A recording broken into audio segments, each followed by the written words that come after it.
Hi guys, how are you? कैसे हैं आप लोग? Hope so you all are good and safe. So guys, आज की class is going to be very important class, and today we will be revising the chapter of working capital management. And this chapter is equally important for CS professional students as well as CS executive students. ठीक है, CS professional old syllabus students and CS executive new syllabus students appearing in group 2. ठीक है. So guys, पहले ही start करने से पहले एक चीज बताना चाहूंगा कि जब भी मैं कोई भी क्वेश्चन आपको दूंगा ड्यूरिंग द क्लास, तो आपको प्लीज कॉपी पेन खोल के बैठना है और साथ साथ वो क्वेश्चन अटेम्प्ट करना है. अगर आपको लगता है कि नहीं एटीट्यूड प्रॉब्लम है, तो प्लीज इस क्लास को मत देखिएगा, बिकॉज उस केस में you are wasting your time, because this is a practical class. So definitely revision कराते समय बीच बीच में मैं आपको कुछ क्वेश्चंस दूंगा. अगर आप चाहते हो कि आपका इस क्लास के वजह से कुछ बेनिफिट हो, तो आपने वो क्वेश्चन मेरे साथ ही अटेम्प्ट करने हैं. क्लियर है? सो दैट आपको खुद लगेगा कि यस, मुझे भी अब आता है ये चैप्टर. क्लियर है? और आप सबको मालूम है वर्किंग कैपिटल मैनेजमेंट की वेटेज जो है professional as well as executive में काफी अच्छी है. तो प्लीज मेक श्योर कि क्लास को आप बहुत अच्छे से देखोगे. क्लियर है? और वन गो में देखोगे. समय नहीं है तो प्लीज सेव कर लीजिए क्लास को, तभी देखिएगा जब आपके पास समय हो. ठीक है, चलिए स्टार्ट करते हैं क्लास को. Working capital management. चलो जी, एक बार सभी को very very very good afternoon to everyone. Class start हो चुकी है अब. ठीक है जी, आपको स्क्रीन विजिबल है बेटा सबको? अच्छा, अब मेरे को ये बताओ, क्या मैं ये मान के चलूं कि मेरे बच्चों को वर्किंग कैपिटल आता है? बिकॉज अगर हम ऐसा कुछ परसेप्शन लेंगे तो that will be easy for you to revise and you will feel more confident. ठीक है ना? और अगर मैं ये मान के चलूंगा कि नहीं मेरे बच्चों को कुछ नहीं आता, तो डेफिनेटली फिर उस केस के अंदर क्या होगा पता है ना? फिर उस केस में आपको लगेगा कि नहीं, हमारा अब 20 दिन रह गए पेपर को और हमारे को ये चैप्टर भी नहीं आता. ठीक है ना? तो हम लोग क्या करेंगे, अब हम लोग क्या करेंगे, आप लोगों ने सबको, मैं आज ना एक चीज सोच कर आया था. सब अपना चैट बॉक्स ऑन करके रखेंगे और अपने आप को म्यूट रखेंगे. ठीक है? So everybody need to answer on the chat box. ठीक है? जो भी मैं क्वेश्चन पूछूंगा, and I will be asking you one word question. आपने जो मैं क्वेश्चन पूछूंगा उसका आंसर जो होगा वो वन वर्ड में ही होगा बस. ठीक है? सो आपको अपनी चैट बॉक्स पे लिखना सब कुछ. ठीक है? चलिए स्टार्ट करते हैं. सबसे पहले on the top working capital management. ठीक है? जब भी मैं कोई क्वेश्चन पूछूंगा प्लीज सब कोशिश करेंगे उसको आंसर करने की, but not verbally using your chat box. ठीक है? चलिए, वर्किंग कैपिटल मैनेजमेंट में आप सबको याद होगा कि इसमें हम लोगों ने बेसिकली ये सीखा था कि किसी भी कंपनी के लिए अपने शॉर्ट टर्म एसेट्स और लाइबिलिटीज को अगर मैनेज करना हो तो उसको वो किस तरह से मैनेज करती है. फॉर एग्जाम्पल के तौर पे, अगर किसी कंपनी को अपने करंट एसेट्स या अपनी करंट लाइबिलिटीज को मैनेज करना हो, then what is the way to manage its current assets and current liabilities. ठीक है ना? तो इसके लिए @123. अब थोड़ा सा बाहर जाओ please. Thank you. Door close कर दो. ठीक है. तो अगर आपको याद हो तो हम लोगों ने सबसे पहले समझा था मीनिंग ऑफ वर्किंग कैपिटल. मैंने कहा था वर्किंग कैपिटल एक ऐसा पैसा होता है जो आपको डे टू डे ऑपरेशन के लिए चाहिए होता है, नंबर वन.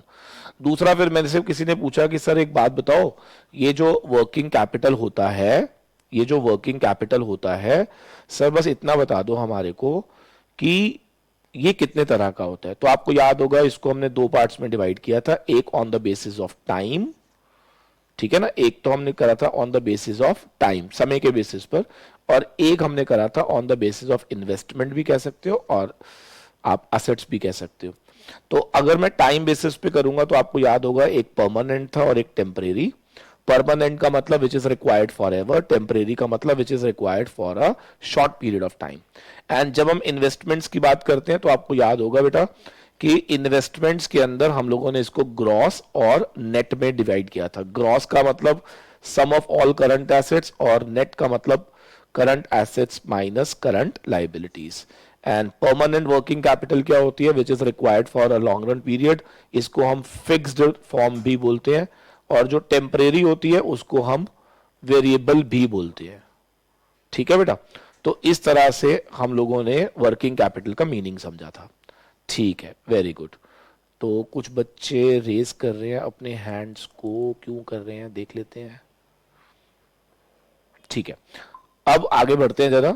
इसके बाद अगर आपको याद हो तो मैंने आपको क्या बताया था कि किसी भी कंपनी में जो वर्किंग कैपिटल होती है ना, that depends upon various factors, various factors, ठीक है ना। जब मैं पूछूंगा आपने तभी बताना बेटा, it depends upon various factors. और अगर हम उन फैक्टर्स की बात करते हैं तो ऑफ कोर्स इसके अंदर nature of your business is the major factor. मतलब आप किस तरह का काम कर रहे हैं, वेदर यू आर मैन्युफैक्चरर या यू आर सर्विस प्रोवाइडर या you are just a trader, like this. So first factor जो आपको ध्यान रखना है that is nature, nature of the business, ठीक है। और जिस तरह का नेचर होगा डेफिनेटली उस तरह की हमारी वर्किंग कैपिटल रिक्वायरमेंट हो जाती है। फिर उसके बाद अगर आपको याद हो तो हम लोगों ने पढ़ा था कि हमारा जो बिजनेस है वो कितना बड़ा है, तो उसको हमने बोला था साइज ऑफ द बिजनेस। तो size of business is very important. अगर हमारा साइज जो है वो बड़ा है तो डेफिनेटली हमारी वर्किंग कैपिटल रिक्वायरमेंट भी ज्यादा होगी, और अगर हमारा साइज छोटा है तो हमारी वर्किंग कैपिटल रिक्वायरमेंट कंपैरेटिवली थोड़ी कम हो जाती है, ठीक है सर। इसके अलावा डिपेंड करता है कि हमारी जो इकोनॉमी है वो किस फेज से निकल रही है, ठीक है ना, कौन से फेज से हमारी इकोनॉमी निकल रही है। फॉर एग्जाम्पल का तो क्या मतलब है, अगर इकोनॉमी जो है सपोज करो इस समय अगर हम कहें कि हम लोग जो है बूम पीरियड में है, ठीक है ना, बूम पीरियड में है, तो इसका मतलब इकोनॉमी के अंदर everything is on high, high note पे है, इसका मतलब demand is on the top. और जब demand is on the top definitely production ज्यादा हो जाएगी, जब प्रोडक्शन ज्यादा हो जाएगी तो वर्किंग कैपिटल रिक्वायरमेंट ऑटोमेटिकली ज्यादा हो जाती है, ठीक है ना। लेकिन अगर हम कहें कि इकोनॉमी जो है वो रिसेशन या डिप्रेशन में जा रही है तो डेफिनेटली वहां पे डिमांड कम हो जाएगी, प्रोडक्शन कम हो जाएगी, जिसकी वजह से हमारी वर्किंग कैपिटल रिक्वायरमेंट ऑटोमेटिकली जो है वो कम होती चली जाएगी, ठीक है सर। तो इसके अलावा हमने कहा था कि वेरी इंपॉर्टेंट फैक्टर जिसके ऊपर बेस्ड था हमारा next chapter, that was operating cycle. मैंने कहा था ऑपरेटिंग साइकिल क्या होता है बच्चे, ये वो पीरियड होता है जो कि from the day of procurement till realisation from the debtors, यानी कि प्रिक्योरमेंट से लेकर रियलाइजेशन तक का जो समय होता है हमारे पास, फ्रॉम प्रिक्योरमेंट टिल रियलाइजेशन, मैं रिपीट करूंगा, फ्रॉम प्रिक्योरमेंट टिल रियलाइजेशन, जितना भी हमें समय लगता है उसको हमने नाम दिया था ऑपरेटिंग साइकिल, ठीक है ना। And this operating cycle we can calculate in the terms of days, month, week, कैसे भी आप कैलकुलेट कर सकते थे, ठीक है सर।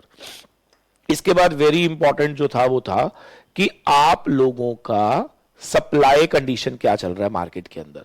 कहते हैं अगर मार्केट में सप्लाई कंडीशन मान लो वर्स्ट है, इसका मतलब आपको सामान रॉ मटेरियल इजीली अवेलेबल नहीं है, तो डेफिनेटली वहां पर फिर लोग क्या करते हैं, बल्क बाइंग करते हैं, ठीक है, ताकि फिर वो उसको स्टोरिंग करके चलेंगे, और ऐसे में उनका वर्किंग कैपिटल रिक्वायरमेंट जो है वो थोड़ा सा बढ़ जाता है। और अगर मार्केट में नॉर्मल सप्लाई कंडीशंस होंगी तो डेफिनेटली हमारे हिसाब से फिर हम लोगों को ज्यादा एक्सेस में बाय करने की जरूरत नहीं है, क्या फिर हम नॉर्मल तरीके से परचेजेस करेंगे। और जब आप परचेजेस नॉर्मल करोगे तो डेफिनेटली आपकी working capital in any case always under control रहेगी, ठीक है सर। सर इसके बाद नेक्स्ट पॉइंट आ जाता है हमारे पास कि हमारी क्रेडिट पॉलिसी कैसी है, ठीक है ना। हमारी क्रेडिट पॉलिसी कैसी है, मतलब आप डेटर्स को लीनियंटली डील करते हो, यानी कि आप डेटर्स को इजी क्रेडिट्स देते हो। अगर आप ऐसा कर रहे हो that you are offering easy credit to your debtors तो डेफिनेटली आपका जो अमाउंट ऑफ डेटर होगा वो राइज करेगा, और जब डेटर का अमाउंट राइज करेगा करंट एसेट्स बढ़ेंगे, करंट एसेट्स बढ़ेंगे तो बाय डिफॉल्ट हमारी वर्किंग कैपिटल जो है वो भी राइज कर जाएगी, ठीक है सर। अब कुछ क्वेश्चन ना हमसे ऐसे पूछे जाते हैं कि वर्किंग कैपिटल का फॉर्मूला क्या होता है, तो हमने बोला जी current assets minus current liabilities होता है, ठीक है। तो working capital is defined as, जब भी मैं वर्किंग कैपिटल बोलता हूं तो basically I want to say net working capital, and everybody knows over here that net working capital is defined as a difference between current assets and current liabilities. So there are certain questions जो आपसे MCQ में पूछे जा सकते हैं, let's see वो कौन कौन से हैं। पहला, अगर मैं ये कहूं कि किसी भी कंपनी में करंट एसेट्स का रिलेशन वर्किंग कैपिटल के साथ क्या है, चलो अब आपकी बारी है, बताओ वर्किंग कैपिटल का करंट एसेट्स के साथ रिलेशन क्या है, वेदर डायरेक्ट और indirect. Very good, it is direct. इसका मतलब जितना हमारी कंपनी में करंट एसेट्स ज्यादा होंगे उतना हमारी कंपनी के अंदर, this is good actually, I want कि आप चैट बॉक्स पे लिखें तो दैट इज मोर बेटर, ठीक है, वेरी गुड। तो करंट एसेट्स जो होगा वो डेफिनेटली जब जब ऊपर जाएगा हमारी वर्किंग कैपिटल रिक्वायरमेंट भी ऊपर ही जाएगी, वेरी गुड। मेरा अगला क्वेश्चन प्लीज ध्यान से देखेंगे। मैंने कहा कि अगर मैं ये कहूं कि वर्किंग कैपिटल का करंट लायबिलिटीज के साथ रिलेशन क्या है तो वो मेरे को बताने की जरूरत नहीं है आपको, दैट इज इनडायरेक्ट, क्योंकि आपने अगर पहला आंसर दे दिया तो आपको दूसरा आता है। तो करंट लायबिलिटीज बढ़ेगी तो डेफिनेटली वर्किंग कैपिटल डिक्लाइन कर जाएगी। बहुत बढ़िया। तो ये हमारा एक छोटा सा, इस पे भी क्वेश्चन बन सकता है, तो इसलिए ध्यान रखना है, ठीक है ना। अब एक दो छोटे छोटे क्वेश्चन पूछूंगा जो कि शायद आपको इस चैप्टर में तो नहीं पूछेगा वो, बट यस वर्किंग कैपिटल का रिलेशन जब हम रेशियो एनालिसिस अकाउंट्स का चैप्टर पढ़ रहे होते हैं तो वहां पर ये क्वेश्चन आ जाता है। तो मैं एक छोटा सा क्वेश्चन दूंगा, आप मुझे बताना what will be the change in my working capital. अगर मैं ये कहूं कि मैंने स्टॉक परचेज करा, ठीक है ना, स्टॉक मैंने खरीदा है इन कैश, कैश में परचेज करा है, so can you tell me will there be any change in the working capital requirement? I am buying stock for cash, there will be no change. Very good, no change. Why no change? Because एक current assets आएगा, एक current asset चला जाएगा, तो definitely हम यहां पे कह सकते हैं कि there will be no change in this working capital requirement. बहुत बढ़िया बच्चे। चलो इसके बाद हम चलते हैं नेक्स्ट पॉइंट की ओर, नेक्स्ट पॉइंट की ओर चलेंगे, नेक्स्ट पॉइंट की ओर चलेंगे, ठीक है। अब मैं नेक्स्ट पॉइंट पे आ रहा हूं, ध्यान से सुनेंगे। एक बहुत इंपॉर्टेंट क्वेश्चन हमसे पूछा जाता था, वो ये कि फाइनेंसिंग और वर्किंग कैपिटल कैसे होनी चाहिए, ठीक है ना, फाइनेंसिंग और वर्किंग कैपिटल कैसी होनी चाहिए। तो आपको याद होगा जब भी हमसे कोई ये क्वेश्चन पूछता है कि how do we finance working capital, तो मैंने आपसे हमेशा से कहा कि वर्किंग कैपिटल फाइनेंसिंग जो होती है that is always based on the type of practice you are following, meaning thereby if you are following aggressive then definitely financing अलग तरीके से होगा, अगर आप कंजर्वेटिव हो तो अलग तरीके से होगा। कंजर्वेटिव को हम मॉडरेट भी बोलते हैं, ठीक है। एग्रेसिव, अच्छा कौन मुझे बताएगा कि अगर मैं ये कहूं कि मैं एग्रेसिवली काम करता हूं, can you tell me that entire working capital whether permanent और टेम्परेरी, दोनों में से कोई भी वर्किंग कैपिटल हो, it will get financed through long term या short term fundings?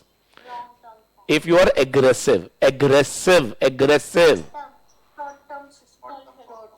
Short term क्यों मेरे बच्चे? बिकॉज आप जब एग्रेसिव होते हैं तो you love to take risk, right, you love to take risk, and when you love to take risk definitely आप जब रिस्क ले रहे हो तो that means you are aggressive in nature, आप एग्रेसिव हैं ना। Come on with the next point that is conservative. Now who will tell me conservative के केस में व्हेन आई टॉक से अबाउट कंजर्वेटिव, कंजर्वेटिव का मतलब द पर्सन टेकिंग रिस्क या person avoiding risk? हाँ जी, रिस्क ले रहा है, अवॉइड कर रहा है। अच्छा आप में से कौन बताएगा जब आप अवॉइड करने के मूड में होते हो तो आप अपनी वर्किंग कैपिटल फाइनेंसिंग जो है वो लॉन्ग टर्म शॉर्ट टर्म कहां से कराओगे? देखो हमेशा एक बात याद रखना, कभी अगर आप इस तरह से कॉन्फिडेंटली आपने आंसर नहीं दिया जैसे, तो आप कंफ्यूज हो रहे हो। तो मैं आपको एक बड़ा सिंपल सा तरीका बताता हूं इसके अंदर क्या होता है। एक बात हमेशा मेरी याद रखना कि आपको जब भी दिमाग में एग्रेसिव आए तो रिस्क आना चाहिए, और जब रिस्क आएगा तो डेफिनेटली ऑब्लिगेशन से मतलब होता है इसका। तो अगर आप रिस्क ले रहे हो तो that means you are ready to take the obligation, and once you are ready to take the obligation that means you are funding, you are financing from the short term, ठीक है ना। और conservative का मतलब तो you are avoiding risk, avoiding risk का मतलब you don't want to take risk. So when you don't want to take risk, you don't want to take obligation. When you don't want to take obligation, so you take obligation or try to defer it. हाँ, so when you say I am going to defer, so deferment of anything, that definitely इसका मतलब you are moving towards long term. आप किसकी ओर बढ़ रहे हो बेटा? Long term की ओर बढ़ रहे हो। क्या मैं इसको लॉक कर सकता हूं? जल्दी जल्दी बोल देंगे फटाफट से।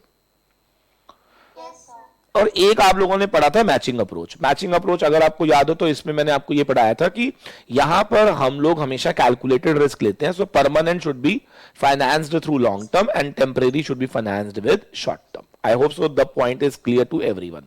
क्या मैं इसको लॉक कर सकता हूं? So this was my first chapter जिसमें क्वेश्चन सुन लो क्या क्या आएंगे, जिस पर क्वेश्चन थ्योरी में क्या क्या पूछ सकता है वो, meaning of working capital, types of working capital and the factors on which working capital is based, financing of working capital, types of policies या types of जो हम कंपनी फॉलो कर सकती है while financing of working capital, and what is operating cycle, that is more important, right? So right, next point जो हम पढ़ने जा रहे हैं that is operating cycle. तो ऊपर आपने हेडिंग डालनी है मेरे बच्चे, ऑपरेटिंग साइकिल। ऑपरेटिंग साइकिल अभी अभी मैंने जस्ट 2 मिनट पहले ही आपसे कहा था कि operating cycle is nothing but a period. अब ये पीरियड शुरू कहां से होता है बच्चे? फ्रॉम प्रोक्योरमेंट से, ठीक है जी, from procurement of raw material से। और कहां तक यूज होता है? Till realisation from debtors, realization from debtors.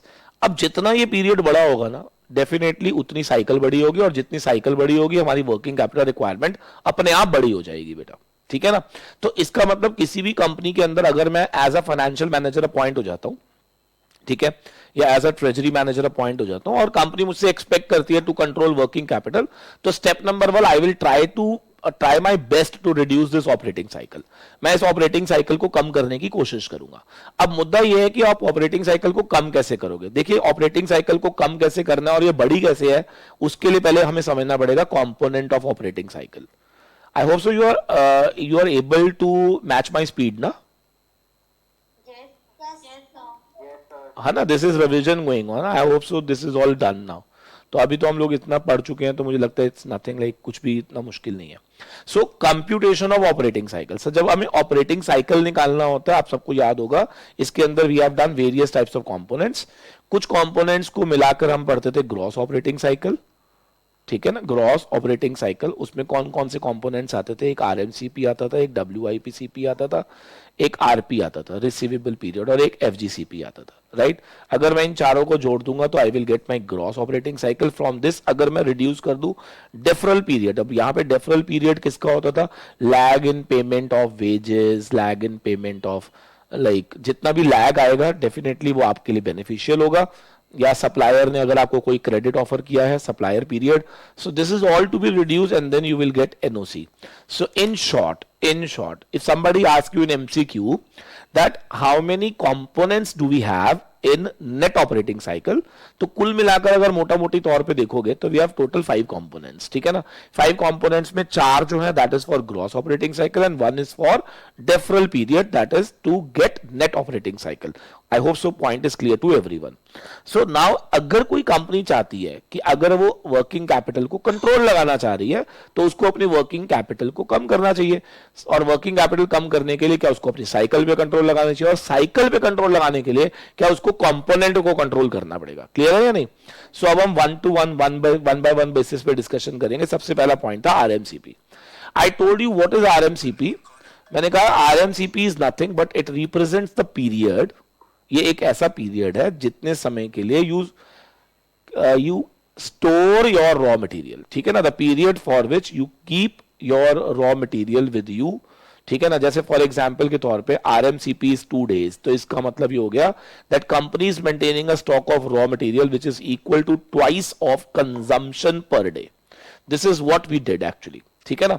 So if companies RMCP is 2 days, that means company is having the policy, and what is that policy, that every time company के store में 2 दिन की consumption का raw material पड़ा रहेगा।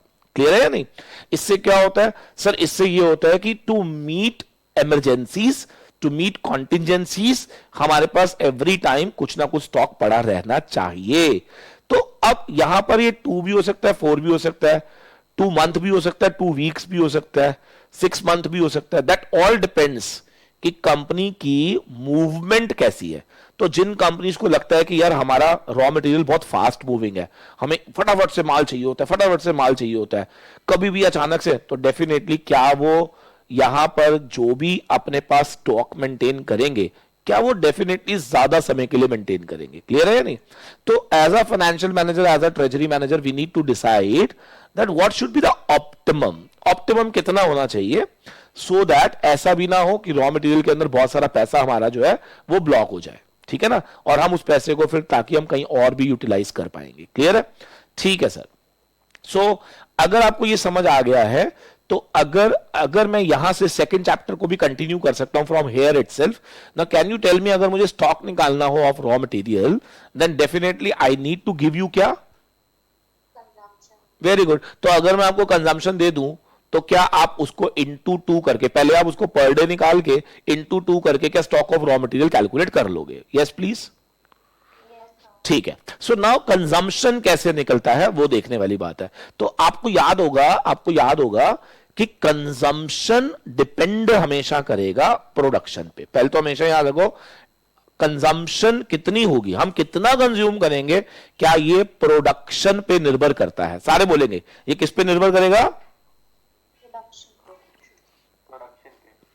और दूसरा ये निर्भर करता है इनपुट आउटपुट रेशो पे। आवाज मारो, दूसरा ये किस पे निर्भर करता है? इनपुट आउटपुट रेशो पे। वेरी गुड, बहुत बढ़िया अंकिता दास, वेरी गुड।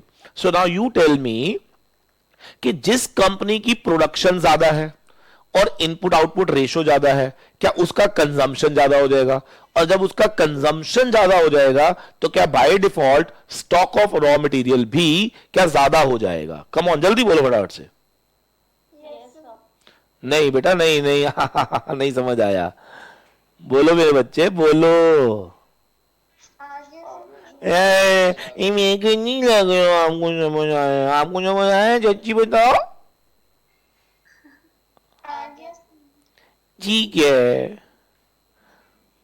ठीक है, तो चलो फिर थोड़ा सा और आगे बढ़ते हैं। तो अभी मैं आपको एक छोटा सा क्वेश्चन दूंगा, आप मुझे रॉ मटेरियल स्टॉक निकाल के देंगे, ठीक है? एनुअल प्रोडक्शन लिखेंगे मेरे बच्चे, सारे बच्चे लिखेंगे, वेरी गुड, बहुत प्यारे प्यारे बच्चे हैं, डरते हैं ये पढ़ाई से। लिखो 1,04,000 units, this is my annual production. Input output ratio 2:1, ठीक है बेटा? This is my input output ratio and my RMCP is 4 weeks. चलो चलो चलो शुरू हो जाओ भाई, अच्छे बच्चे हैं, जल्दी से करते हैं। समझ आए? कमॉन कमॉन, समझ आए? हाँ,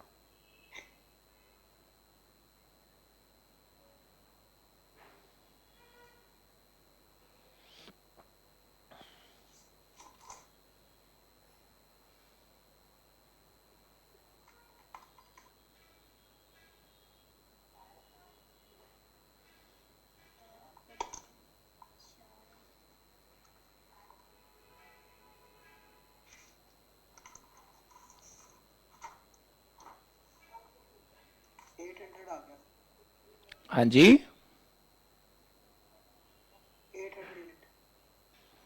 800 आ गया सबका? हाँ, तो ये गलती पेपर में भी होनी है बेटे।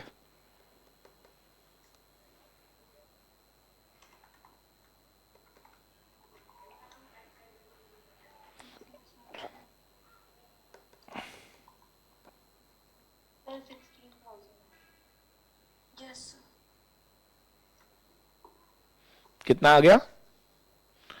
16,000। देखो, सबसे पहले आप क्या निकालोगे? कंजम्पशन पर एनम, ठीक है ना? और इसका फॉर्मूला क्या होता है? Annual production into input output ratio, that is 2,08,000। अच्छा, फिर उसके बाद हमें निकालना है कंजम्पशन पर वीक। क्यों निकालना है कंजम्पशन पर वीक मेरे बच्चे, कौन बताएगा? क्योंकि हमें आरएमसीपी गिवन है इन टर्म्स ऑफ वीक्स, तो डिवाइड बाय करेंगे हम 52। तो क्या ये 8,000 आ जाएगा? बोलो। तो ये कितना आएगा? 32,000 सबका आंसर आया? बोल नहीं रहे, आ गया सबका आंसर? ओह शिट, कितना आएगा?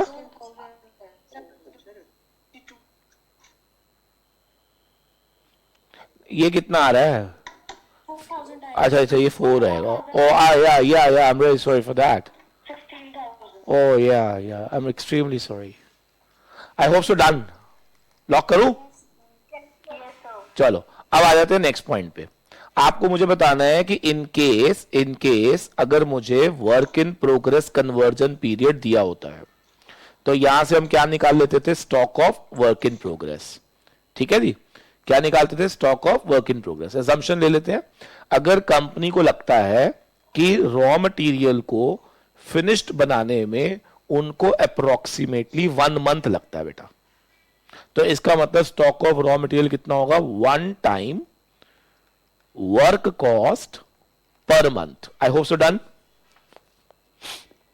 आप में से कौन बताएगा वर्क कॉस्ट निकालते समय जितना आप प्रोडक्शन कर रहे हो multiplied by work cost per unit करते थे हम।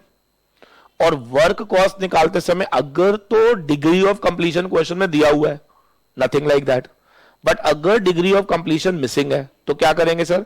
मटीरियल, लेबर और ओवरहेड्स, तीन चीजें होती थी हमारे पास। तो हम प्रिज्यूम करते थे कि मटेरियल तो पूरा लग गया होगा और कन्वर्जन कॉस्ट, याद रखना लेबर और ओवरहेड्स के सम को हम क्या बोलते हैं? Conversion cost. क्या कन्वर्जन कॉस्ट जो होगी क्या वो 50% हम अज्यूम करते थे? लेकिन मेरा क्वेश्चन है, अगर क्वेश्चन में दिया ही होगा कि कन्वर्जन कॉस्ट लेनी 30% है, तो क्या आप लड़ाई करोगे? नहीं, लड़ लेना, लड़ लेना बेटे, क्या दिक्कत क्या है? लड़ लेना। नहीं लड़ेंगे?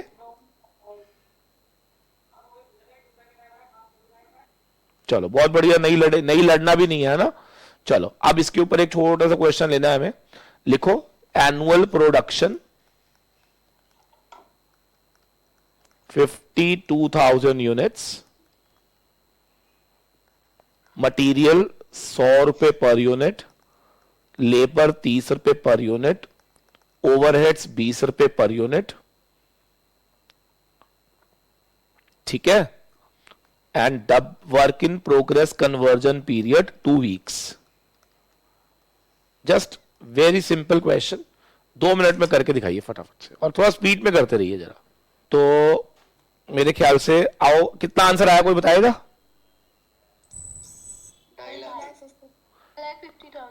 250 सबका आ गया? बहुत बढ़िया। शिवानी कैसी है? अच्छी हो सर, आप कैसे हो? हाँ मैं भी भाई अच्छा हूं। अच्छा चलो अब देखो जरा, नेक्स्ट लिखेंगे जरा। उसके बाद नेक्स्ट लिखना है हमने सबने एफजीसीपी बेटा, ठीक है ना, फिनिश गुड्स कन्वर्जन पीरियड। मैंने आपसे क्या कहा था कि फिनिश गुड्स कन्वर्जन पीरियड अगर मान लो 1 वीक दिया हुआ है लेट्स से, तो इसका मतलब कंपनी के पास स्टॉक ऑफ फिनिश गुड्स पड़ा हुआ है which is equal to 1 into cost of production per week. ठीक है ना, यही मैंने बोला था ना आपको, 1 into cost of production per week. ठीक है जी। अब एक बच्चे ने पूछा सर कॉस्ट ऑफ प्रोडक्शन कैसे निकालते हैं? तो बेटा नंबर ऑफ यूनिट प्रोड्यूस्ड, जितनी भी नंबर ऑफ यूनिट्स आपने बनाई होंगी मल्टीप्लाइड बाय कर देना मटेरियल, लेबर और ओवरहेड सारा। लेकिन मैंने इसमें बताया था कि ओवरहेड्स में ध्यान रखना, सेलिंग ओवरहेड्स मत लेना बेटा। कुछ याद आ रहा है हमें ऐसा?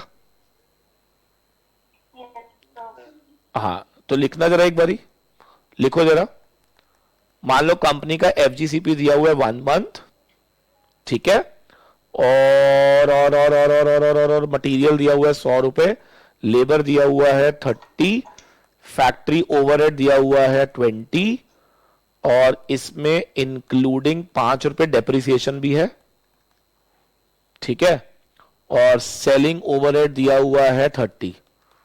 ठीक है जी, आपको ये सब दिया हुआ है, और आपको ये भी दिया हुआ है की और कुछ नहीं दिया हुआ। ठीक है, तो ये आपने मेरे को निकाल के देना है स्टॉक ऑफ फिनिश गुड्स। अच्छा इस बैच के अंदर इस समय कोई अमन सैनी है? Anybody Aman Saini in this batch? Sir इस क्वेश्चन में यूनिट तो दी नहीं आपने। नंबर ऑफ यूनिट्स प्रोड्यूस लिख लो,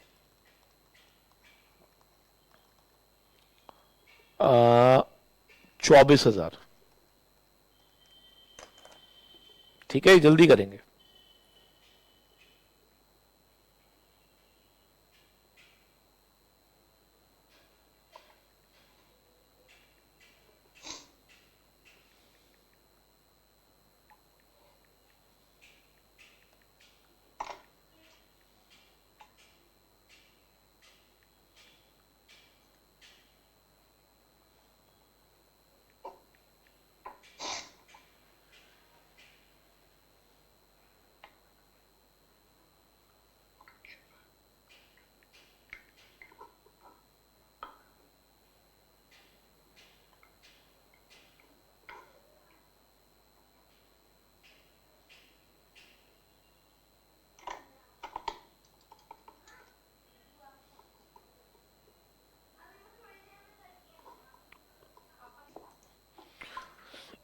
आया, किसी का आंसर आया बेटा? अच्छा बस मुझे इतना बता दो, जब आप प्रोडक्शन, ये आवाज कहां से आ रही है यार? हर्ष क्या कर रहा है यार ये? हाँ जी, एक बारी मुझे बस इतना बता दो कि जब आप प्रोडक्शन कॉस्ट लोगे, हाँ जी, जब आप प्रोडक्शन कॉस्ट लोगे तो ओह तो डिस्टर्बेंस आ रहा है किसी से। हाँ क्या सबको बंद कर दूं?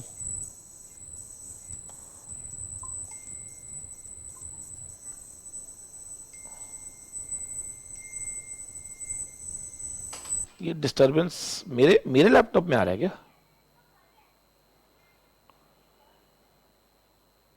ठीक है, तो आप प्लीज चैट बॉक्स से बात करेंगे मेरे साथ, ठीक है ना? आप बस मुझे इतना बता दो, क्या सेलिंग ओवरहेड आएगा या नहीं आएगा? जल्दी जल्दी बता दो फटाफट से, सेलिंग ओवरहेड क्या आएगा या नहीं आएगा, जल्दी जल्दी से। फिनिश गुड्स की स्टॉक की वैल्यू निकालते समय क्या हमें सेलिंग ओवरहेड लेना है? यस और no? Come on, no, very good. और फैक्ट्री ओवरहेड के अंदर क्योंकि यहाँ पे 20 दिया हुआ था which is including 5 rupees as depreciation, तो फैक्ट्री ओवरहेड पूरा 20 लेंगे या हम लोग 15 रुपए लेंगे? फटाफट से फास्ट, 15 रुपए लेंगे, बहुत बढ़िया। तो इसका मतलब क्या मैं ये कह सकता हूं कि प्रोडक्शन कॉस्ट जो है हम 145 रुपीज लेंगे, ठीक है? अगर 145 रुपीज लेंगे तो नंबर ऑफ यूनिट प्रोड्यूस 24,000 है, इनटू में एफजीसीपी क्योंकि 1 मंथ है, और नंबर ऑफ यूनिट प्रोड्यूस वैसे मैंने बताया नहीं है, अगर आप इसको पर एनम अज्यूम कर रहे हो तो इनटू 1/12 कर देंगे हम। और अगर किसी बच्चे ने इसको पर मंथ ही अज्यूम कर लिया था और अगर डिवाइड बाय 12 नहीं करा तो it's okay, fine, no issue. Paper में वैसे बताया जाएगा कि वो पर मंथ है या पर एनम है, मैंने लिखा नहीं था तो आपको कुछ भी अजम्पशन से करना था, but concept should be very much clear to everyone. I hope so, point is clear to everyone. क्या मैं मूव कर सकता हूं आगे बेटा? सिर्फ यस सर और नो सर में बोल दो। चलो ठीक है, अब आगे बढ़ते हैं जरा। अब मेरा एक क्वेश्चन है, बड़े ध्यान से देखना सबने। अगर मान लो हम लोगों को रिसीवेबल पीरियड दिया हुआ है, लेट्स से 2 वीक्स, तो आपको याद होगा from with the help of receivable period we use to calculate debtors. अब डेटर्स को निकालने के लिए हमेशा मैंने 2 मेथड बताए थे, एक टोटल अप्रोच होती है, एक कॉस्ट अप्रोच होती है, ठीक है जी? अगर आप टोटल अप्रोच यानी कि अगर आप सेल प्राइस अप्रोच पे जा रहे हो तो फिर अगर आपको याद हो तो हम लोगों को इस तरह से बताया गया था कि अगर मान लो आरपी दिया हुआ है लेट्स से 2 वीक्स, तो इसका मतलब debtor will be equal to twice of sales per week, ठीक है बेटा? अच्छा, और अगर इसको हम कॉस्ट बेसिस पे कैलकुलेट कर रहे हैं और RP is given as 2 weeks, तो debtor will be equal to twice of cost of sales per week, ठीक है ना? तो इस तरह से हम लोगों ने डेटर्स को कैलकुलेट करना सीखा था।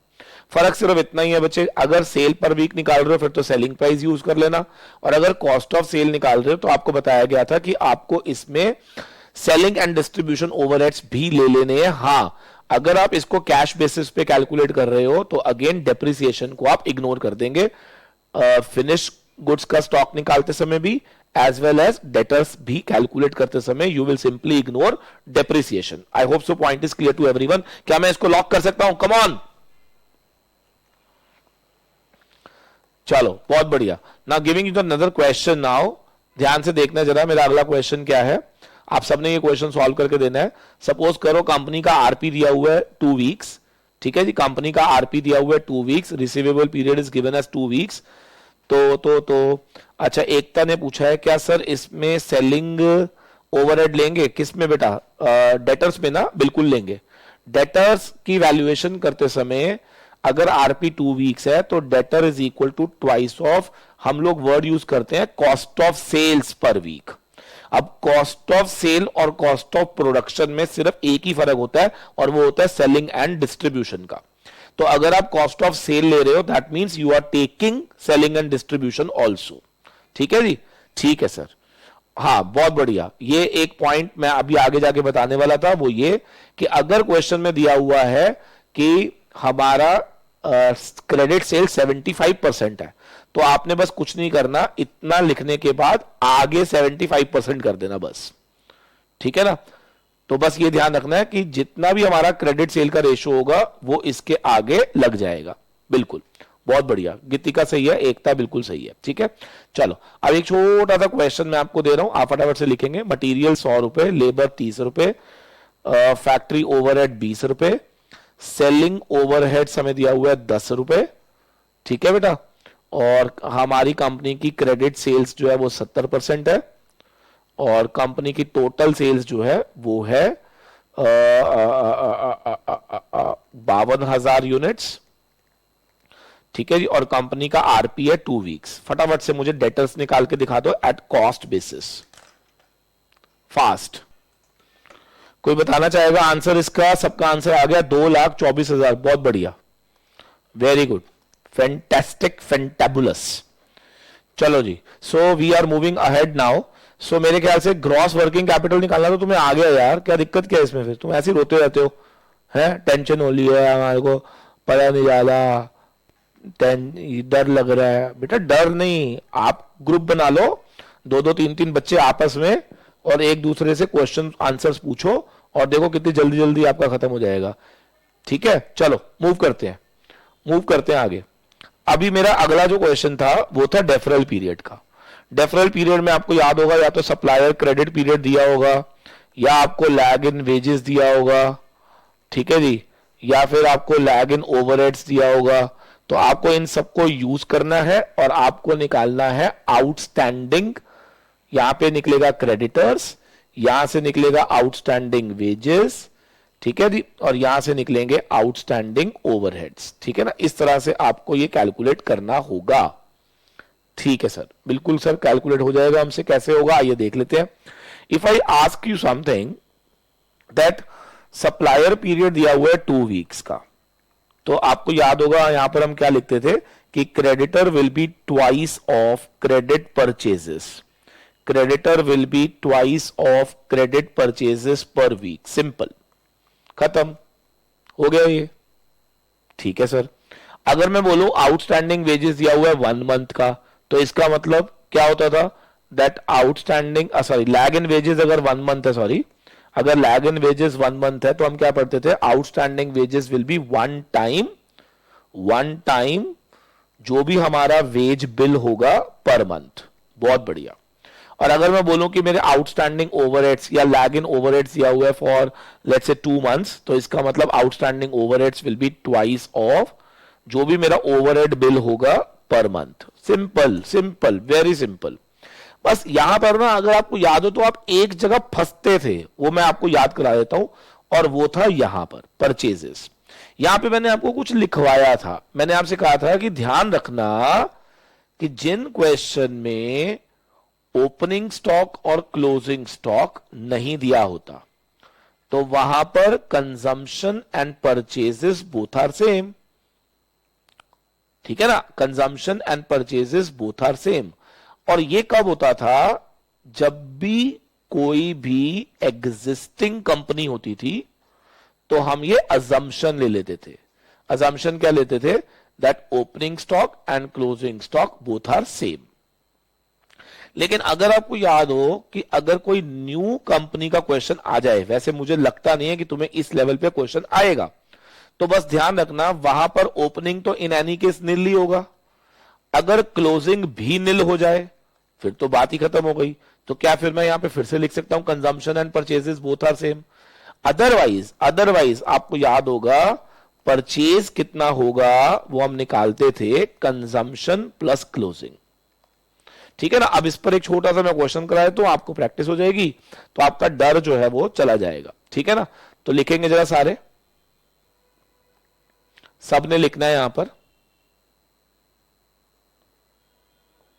नोट मेरे ख्याल से आपने कर लिया होगा बच्चे, ठीक है ना, ये सब नोट कर लिया होगा आपने।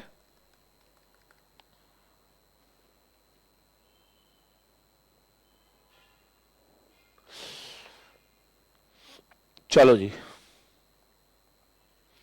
Okay fine. तो अब आपने सबने लिखना है यहां पर। आई am giving you situations. Suppose करो कि कंपनी का प्रोडक्शन दिया हुआ है, ठीक है, 52,000 per annum. 52,000 per annum is the companies production, और कंपनी का आरएमसीपी भी दिया हुआ है, ठीक है, ये रॉ मटेरियल कन्वर्जन पीरियड दिया हुआ है 2 वीक्स का। ठीक है, इनपुट आउटपुट रेशो दिया हुआ है 1:1। सप्लायर पीरियड दिया हुआ है 4 वीक्स का। ठीक है ना, ये क्वेश्चन है। और अगर मैं ये कहूं कि ये कंपनी एग्जिस्टिंग कंपनी है, एग्जिस्टिंग कंपनी है, और केस 2 अगर ये न्यू कंपनी है, मैं बार बार बोल रहा हूं आपको न्यू कंपनी का केस पेपर में चांसेस थोड़े कम है। तो एग्जिस्टिंग वाले में आपको एक परसेप्शन दिया गया था, आपको याद होगा कि closing stock is same as opening stock, ये मैंने लिखवाया था, आप चेक कर सकते हो। और जहां आप ये परसेप्शन ले लोगे तो consumption and purchases both are same, ये ध्यान रख लो। Consumption and purchases both are same, ये आप ध्यान से अपने दिमाग में बांध लो। ठीक है सर। और क्योंकि ये दोनों सेम हो गई तो फिर आपको कुछ नहीं करना, कंजम्पशन तो आप निकाल ही लोगे, production into input output ratio, वही परचेज हो जाएगी। तो ऐसे में क्योंकि ये दोनों सेम है तो रॉ मटेरियल का स्टॉक निकालते समय और क्रेडिटर निकालते समय, क्या दोनों को ही निकालते समय क्या हम सेम ही फिगर ले रहे होंगे? देखो कैसे। कंजम्पशन कितनी आएगी sir? 52,000 into input output ratio 52 ही आएगी। बहुत बढ़िया, बहुत बढ़िया बोले आप तो। अच्छा, परचेज कितनी होगी? क्योंकि एग्जिस्टिंग कंपनी है तो we are presuming both are same. क्या करा? कितना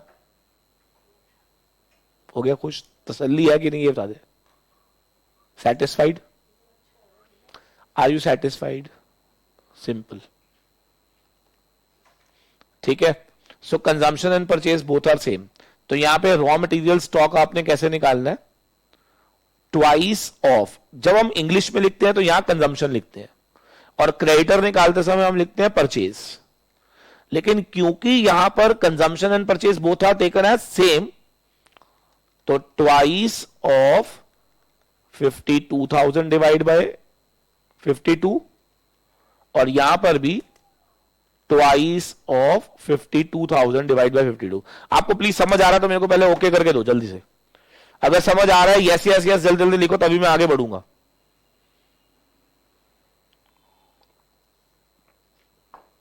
एग्जिस्टिंग कंपनीज का केस अगर आपको पल्ले पड़ रहा है तो प्लीज यस करके लिख दीजिए कि मुझे समझ आ गया है, सो दैट मैं आगे बढ़ूं। क्योंकि मैंने पहले ही बोला कि एग्जिस्टिंग कंपनी के अंदर हमेशा हम एक परसेप्शन ले लेते थे, और परसेप्शन ये होता था कि हमारा opening and closing stock both are same.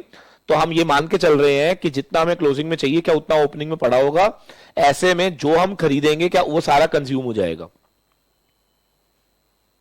नीचे 4 से मल्टीप्लाई करेंगे ना, कहां पे करेंगे? हाँ हाँ हाँ सॉरी, यहां 4 से करेंगे। बिल्कुल बिल्कुल ठीक है सर। तो मेरे ख्याल से ये मुद्दा आपको समझ आ गया है, बिल्कुल सही है। तो चलो अब बढ़ते हैं उस कंपनी के लिए जो न्यू कंपनी है। मान लो सेम क्वेश्चन न्यू कंपनी का आ जाता, तो सर अब क्या करते हम? अगर सेम क्वेश्चन न्यू कंपनी का आ जाता ना, तो मैं यहां पर 2 पार्ट्स में फिर से डिवाइड करता है इसको। और मैं जब 2 पार्ट में डिवाइड करता ना, तो मैं फिर से कैसे करता, ध्यान से देखेंगे। क्योंकि आरएमसीपी दिया हुआ है 2 वीक्स और सप्लायर पीरियड दिया हुआ है 4 वीक्स, इंग्लिश में हमेशा वही लिखूंगा, stock of raw material is equal to twice of consumption per week. और यहां मैं हमेशा लिखूंगा creditor is equal to 4 time purchase. बेटा ये इंग्लिश मारनी जिसने सीख लिया उसके लिए दिक्कत खत्म। अगर आपको ये नहीं आया तो आपको दिक्कत आएगी, ठीक है ना। अब आप मुझे बताओ स्टॉक ऑफ रॉ मटेरियल कितना हमारे को डिजायर्ड है क्लोजिंग में? तो ट्वाइस ऑफ कंजम्पशन। अब कंजम्पशन तो हमने पहले निकाला हुआ है 52,000, ठीक है ना। तो 52,000 डिवाइड बाय 52, तो ये तो काम खत्म हो गया। तो हमारा जो फाइनल आंसर आया यहां पर दैट इज 2,000। ठीक है सर। लेकिन आप में से कोई मुझे बताएगा जब मैं यहां निकालूंगा तो परचेज चाहिए होगी, और परचेज का फॉर्मूला क्या है? Consumption plus closing stock divide by 52। बस इतना बता दो, कंजम्पशन 52,000 निकली हुई थी और क्लोजिंग स्टॉक कितना होगा? क्या ये अभी अभी निकाला है मैंने? डिवाइड बाय 52 कर दो। अब फटाफट से मुझे ओके कर दो अगर आपको समझ आ गया है तो।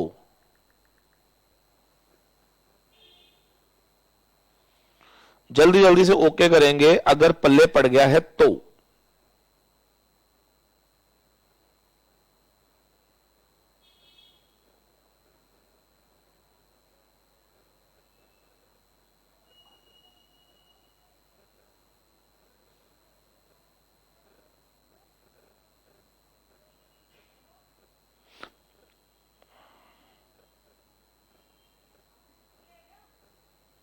हाँ हाँ,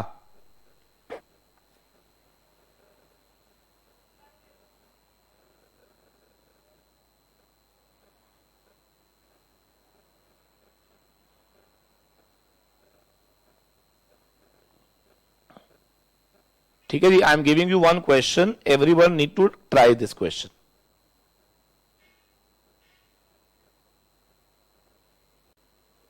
लिखो जरा।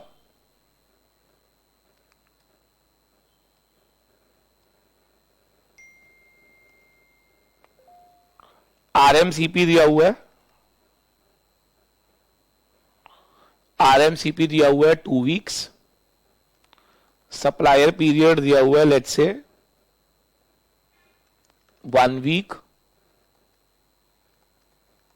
प्रोडक्शन दिया हुआ है 52,000 यूनिट्स, इनपुट आउटपुट 2:1, ठीक है जी। Input output is 2:1 and then आपका ये भी हो गया, ये भी हो गया,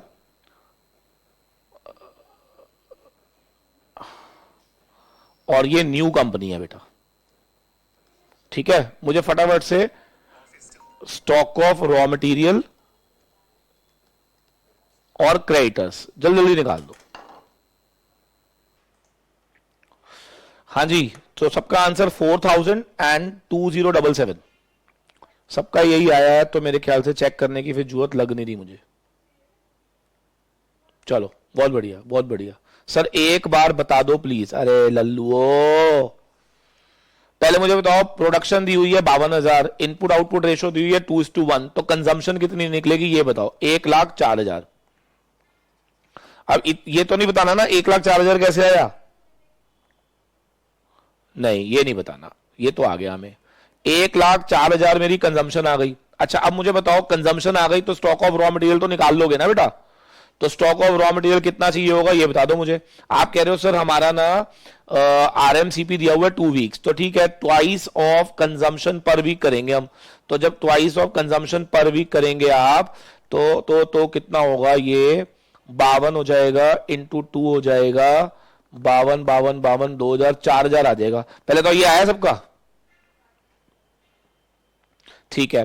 अगर हमें ये पल्ले पड़ गया है तो अब मुझे बस इतना बता दो, क्योंकि ये न्यू कंपनी है, अगर ये न्यू कंपनी है तो मैंने अभी अभी 10 मिनट पहले आपको क्या बताया था कि बेटा जी नई कंपनी के केस में जब हम निकालेंगे क्रेडिटर्स की फिगर, तो हमने क्या कहा, सप्लायर पीरियड कितना दिया हुआ है 1 वीक, तो मैंने कहा 1 इंटू क्या हमें यहां पे परचेज पर वीक लिखना था, ठीक है सर। अब परचेज और कंजम्पशन न्यू कंपनी में सेम नहीं होती, रीजन बीइंग क्योंकि हमारा ओपनिंग स्टॉक न्यू कंपनी का 0 होता है ना। तो जब न्यू कंपनी का ओपनिंग स्टॉक 0 होता होगा तो क्या हम ये मान के चलेंगे कंजम्पशन का फॉर्मूला, सॉरी परचेज का formula consumption plus closing stock divide by 52 करना है बस हमें। अब कंजम्पशन तो गिवन है मुझे कितनी, 1,04,000, और क्लोजिंग कितना है जो तूने अभी अभी निकाला होगा, कितना 4,000। जल्दी बोलो फटाफट से। प्रेरणा जैन, समझ आया नहीं आया, जल्दी बता बेटा। प्रेरणा को समझ आया नहीं आया, आ गया समझ, बहुत बढ़िया। कॉपी रजिस्टर में सब कुछ लिखवाया हुआ है मैंने, एक एक पॉइंट बहुत डिटेल में लिखवाया हुआ है, प्लीज उसको ढंग से पढ़ो, बहुत बढ़िया। चलो चलते हैं जरा आगे। तो मैं मान के चल रहा हूं मेरा एस्टिमेशन ऑफ वर्किंग कैपिटल तो खत्म ही हो गया। अगर मान लो पेपर में ग्रॉस वर्किंग कैपिटल पूछता है तो बस आपने उसको छोड़ देना डेफरल वाले पॉइंट्स को, ठीक है ना। चलो बहुत बढ़िया। अब चलते हैं हम लोग एस्टिमेशन के चैप्टर से बाहर निकलते हुए इन्वेंट्री मैनेजमेंट की ओर, ठीक है जी। ये मेरा है नेक्स्ट चैप्टर। अच्छा पहले मुझे बताओ, सबने लंच कर लिया है? लंच किया हुआ है ना सबने?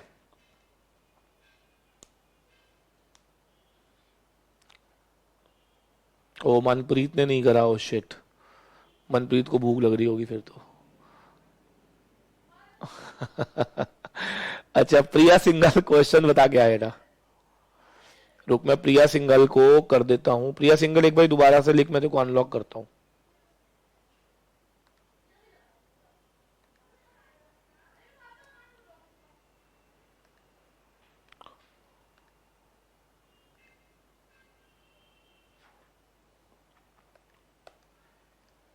प्रिया बोलो बेटा। सर एक लास्ट ईयर के पेपर में क्वेश्चन था, बोलो बोलो। which of the following results into increase in the working capital? ठीक है।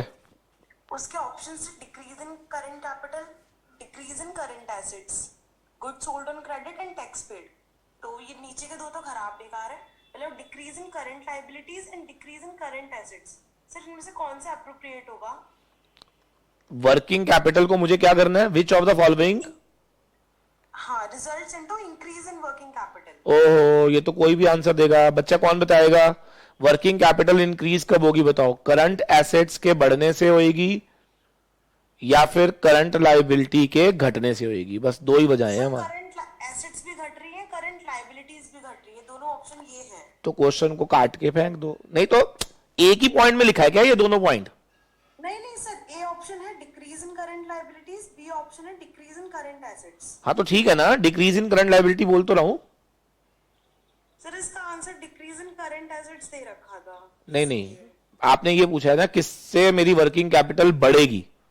Yes sir. हाँ तो वो किससे बढ़ेगी बताओ? करंट एसेट्स के घटने से तो ना बढ़ेगी। इस करंट लायबिलिटीज डिक्रीज होंगी। हाँ वो आंसर कर दो, क्वेश्चन ठीक कर लेना उसका। Okay sir, thank you.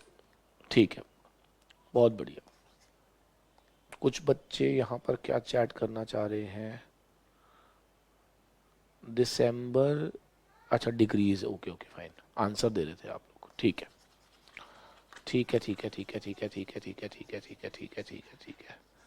लिखो जरा, ऊपर हेडिंग डालेंगे इन्वेंट्री मैनेजमेंट। इन्वेंट्री मैनेजमेंट, ठीक है। अच्छा हम क्या करेंगे आफ्टर दिस चैप्टर ना, we will take a break of 30 minutes and तब तक जिन्होंने लंच नहीं करा वो लंच कर लीजिएगा, ठीक है। And then I will resume and I will be finishing off with the next receivable management as well as cash management. तो आपका ये सारा खत्म हो जाएगा आज वर्किंग कैपिटल, ठीक है। कल की क्लास के अंदर मैंने शेड्यूल आपको दे ही दिया है, वैसे 3 दिन बैक टू बैक हम क्या करेंगे। 4th डे आपका पूरा का पूरा एफएम का जो है टेस्ट होगा। अच्छा अपार्ट फ्रॉम ऑल दीज आपको मैंने कुछ नोट्स दिए थे सीएमए के, कुछ नोट्स मेरे बन गए हैं, वो मैं अभी आपके साथ शेयर कर लूंगा।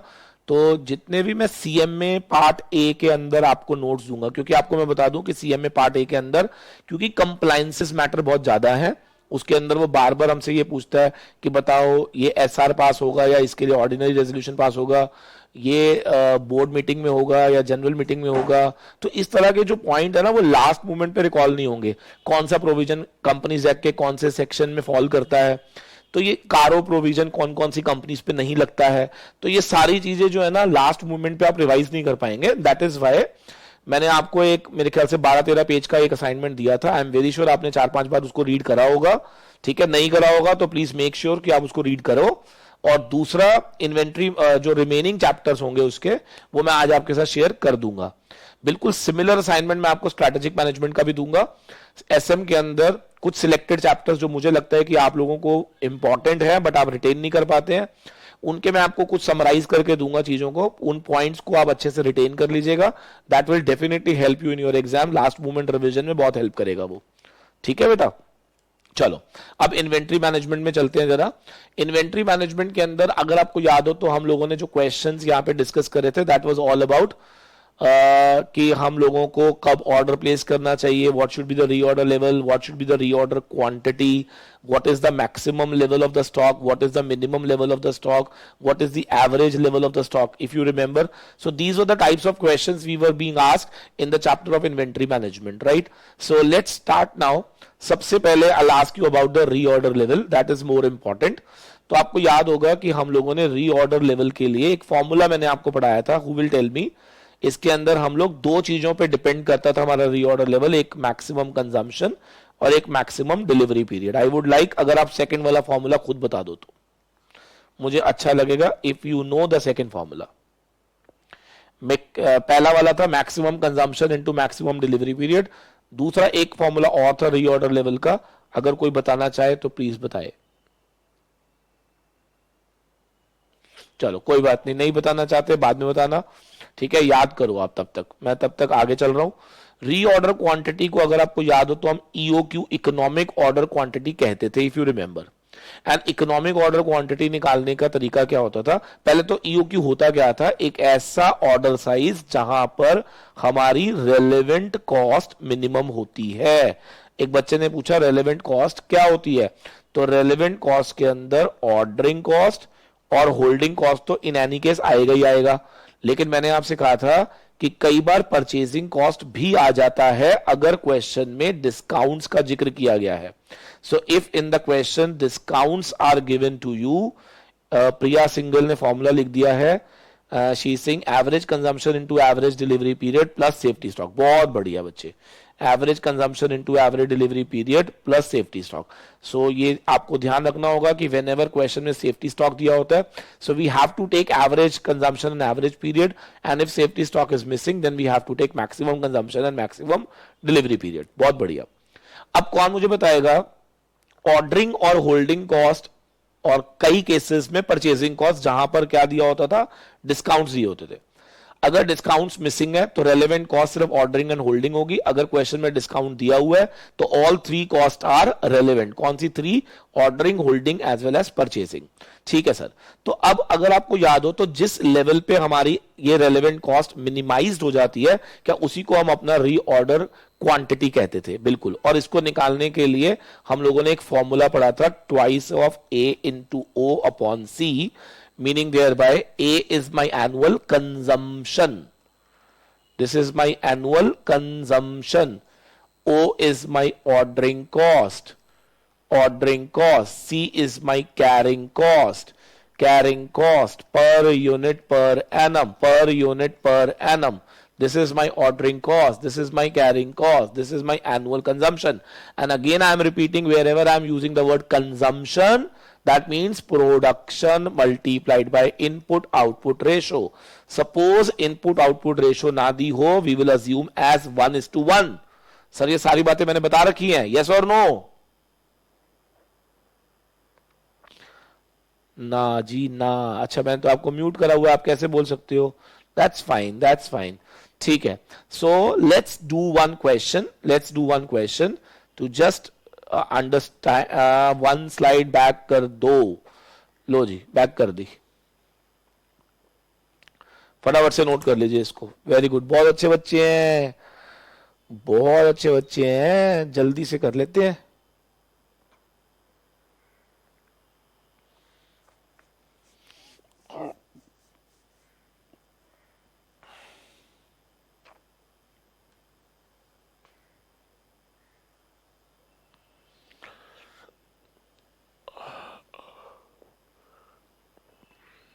चले आगे बेटा,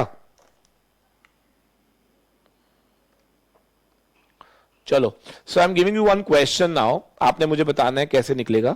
सपोज करो कंपनी का एनुअल कंजम्पशन आपको दिया हुआ है, ठीक है, दैट इज 1,44,000, 1,44,000 डायरेक्ट मैं आपको कंजम्पशन ही दे रहा हूं, ठीक है। और आपका ordering cost I am giving you कितना, लेट अस प्रिज्यूम 20 रुपीज, ठीक है, and carrying cost is 1 rupee per unit per annum. So you are suppose to calculate EOQ number 1 and you are also suppose to calculate relevant cost at EOQ।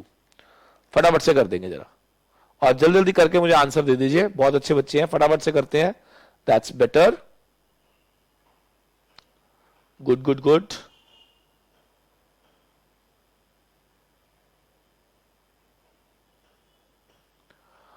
हो गया, नहीं हुआ,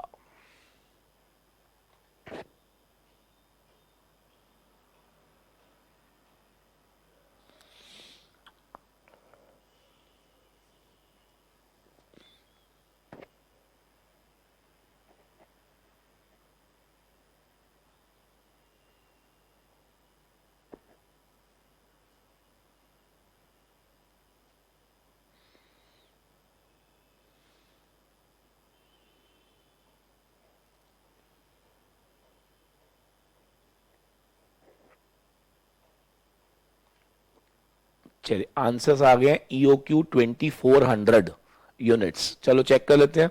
it's very simple guys. 2 into 1,44,000 into 20/1. So it will be simply 2400 units and relevant cost at EOQ अगर हमें निकालना हो तो twice of A into O into C. मैंने कहा था ना सबको मल्टीप्लाई कर देना तो आपके पास वो आ जाएगा. मेरे ख्याल से वो भी 2400 ही आएगा if I am not wrong.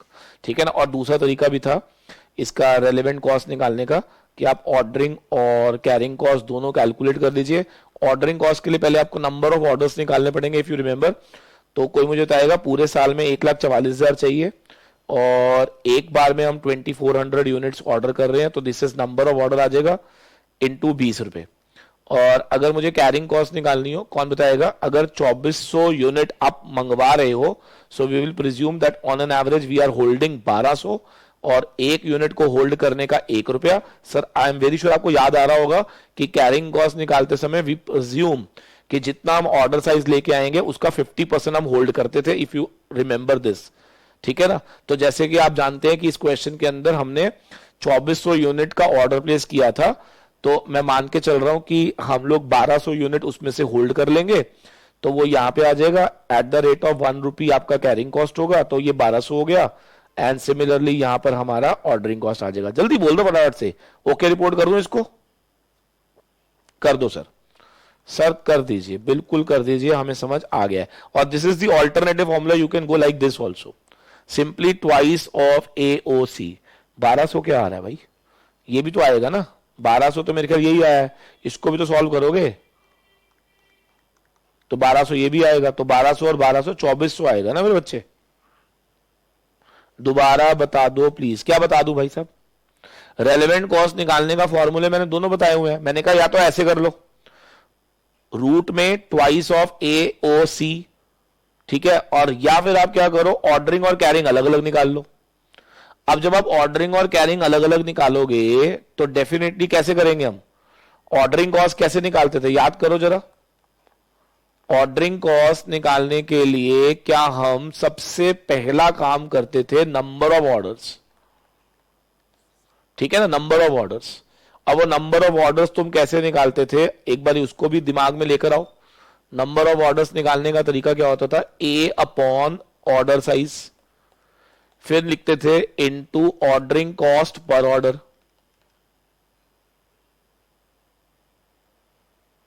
ठीक है. और कैरिंग कॉस्ट कैसे निकालते थे याद करो. मैंने क्या कहा था जितना तुम्हारा ऑर्डर साइज होगा डिवाइड बाय 2 कर देना हमेशा. Into per unit carrying cost per annum. एक यूनिट को एक साल तक कैरी करने की कॉस्ट वो आप यहां पे लिख देना. तो अब इस क्वेश्चन में तो बहुत क्लियर था. देखो कैसे. हमारा ऑर्डर साइज कितना था 2400. तो 2400 डिवाइड बाय 2 यानी कि on an average we will carry 1200. ठीक है sir. Into purchasing cost per annum. Purchasing cost ना sorry carrying cost per annum. तो कैरिंग कॉस्ट दी हुई है 1 रुपया. तो बस हो गया 1200 आ गया मेरा. और यहां पे भी जब सॉल्व करोगे तो 1200 आ जाएगा. जल्दी बोलो फटाफट से. EOQ समझ आया हमारे को. देखो दो ही चीजें आएंगी. एक EOQ निकालो और एक EOQ के ऊपर रेलेवेंट कॉस्ट निकालो. EOQ निकालो और एक EOQ के ऊपर रेलेवेंट कॉस्ट निकालो. ठीक है. ठीक है सर. सो एक क्वेश्चन दे रहा हूं मैं आप सभी को. ये ट्राई कर लो. अगर हो गया तो समझ लो आपको EOQ समझ आ गया. ये लिखो प्रेजेंट. हमारी एनुअल कंजम्पशन है 144. ठीक है जी. और हमारी ऑर्डरिंग कॉस्ट दी हुई है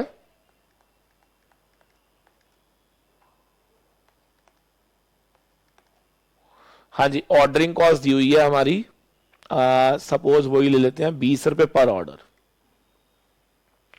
20 रुपए पर ऑर्डर. कैरिंग कॉस्ट इस बार दी हुई है 10% और परचेज प्राइस दिया हुआ है प्रिज्यूम कर लो 100 रुपए.